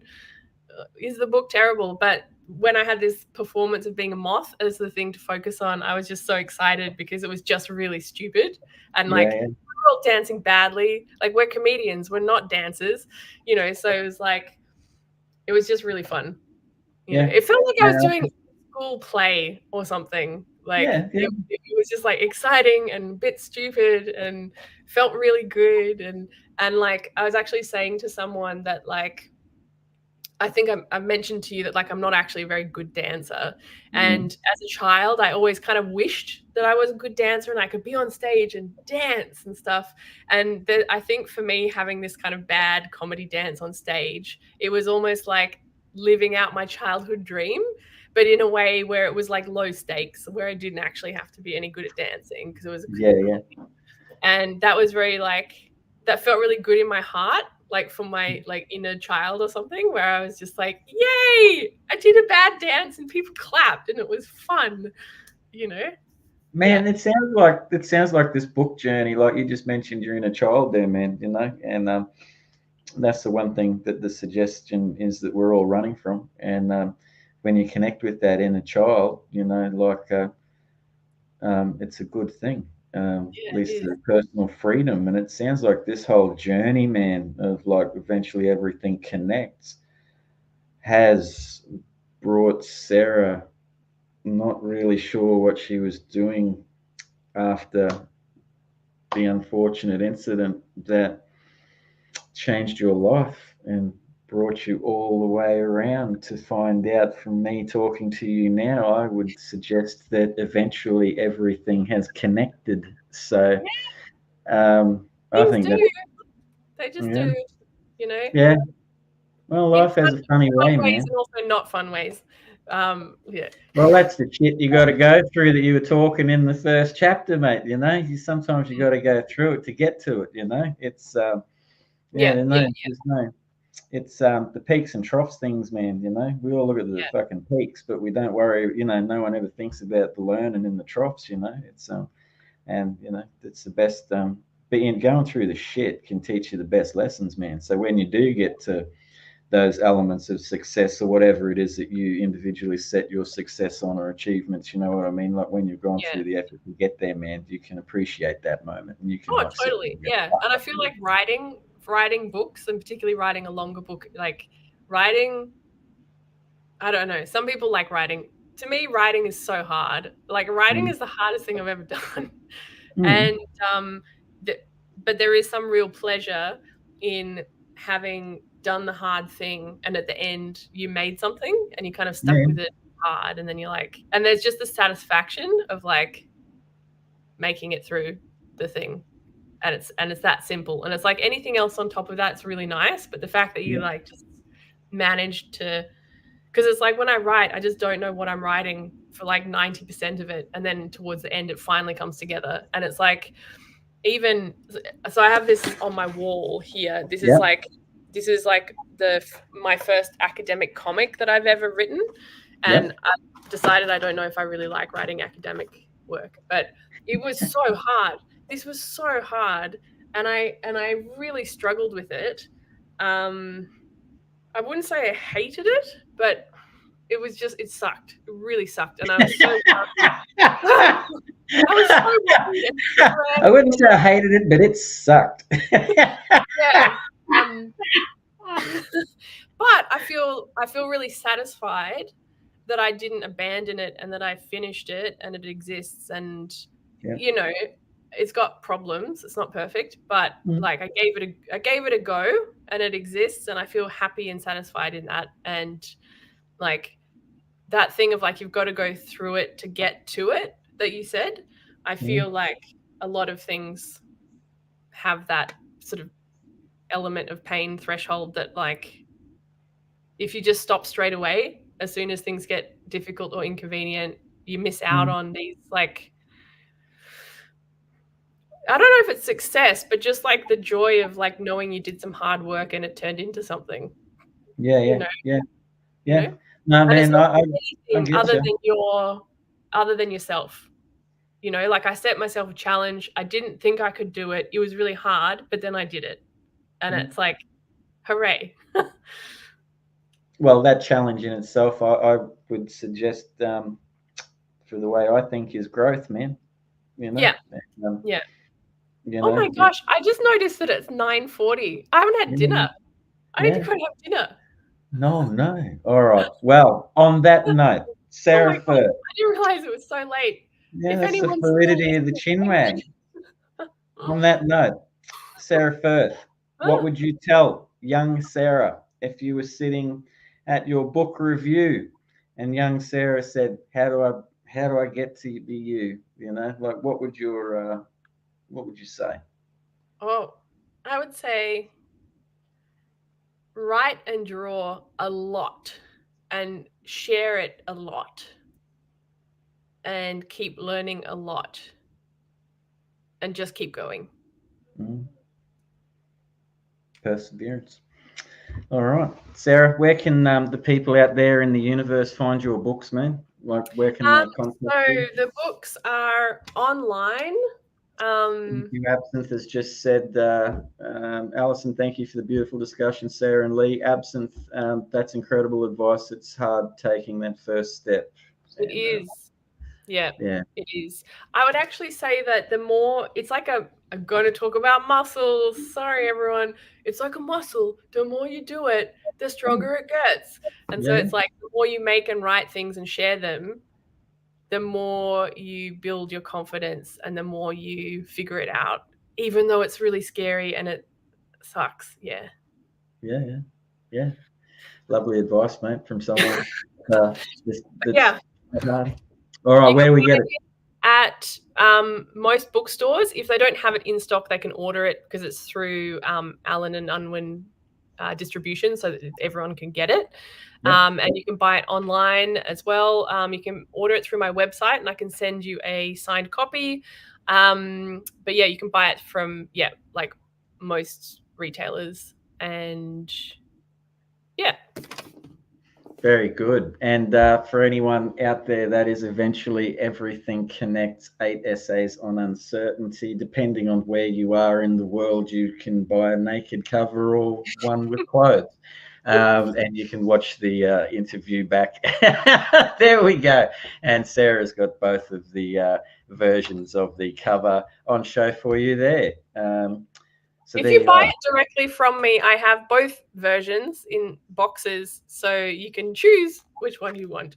Well, where do they find you, Sarah, if they want to get it directly from you, mate? Because it sounds to me like you don't mind people reaching out and saying g'day. And So my website is sarahthefirth.com. So that's SARAH, Sarah, the THE, Firth, FIRTH. So it's just Sarah and Firth with a the in the middle and then .com. very good. Hopefully All right. that's yeah. Sarah, mate, before I go into the end of the show, mate, I want to thank you for coming on Chinwag tonight. I would like to thank you for becoming part of the Chinwag family. It does mean a lot for me, for you to speak about what we've spoken to tonight. I'm glad you felt comfortable enough to do that. And thank you for making me feel comfortable enough to talk about that sort of stuff with you as well. I wish you every success, man.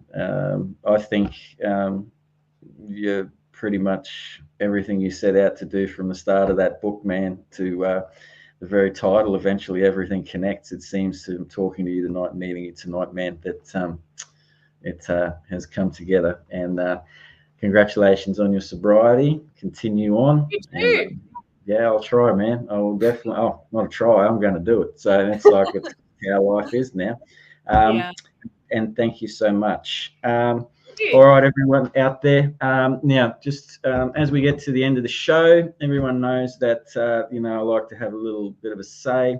So the most important thing on Chinwag and the message that we like to send here is mental health. So if any of you know someone or are suffering from any mental health issues, there is a number at the end of the show. Lifeline have been generous enough to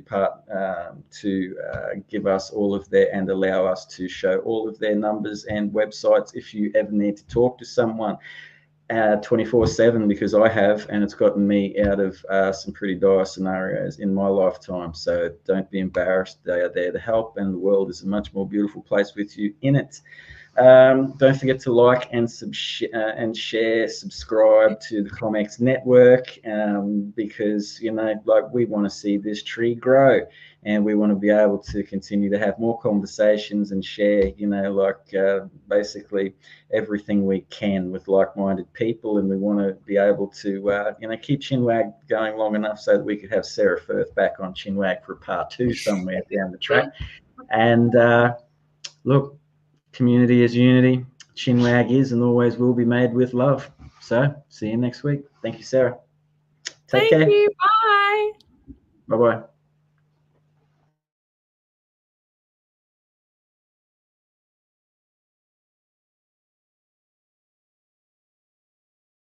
This show is sponsored by the Comex Shop.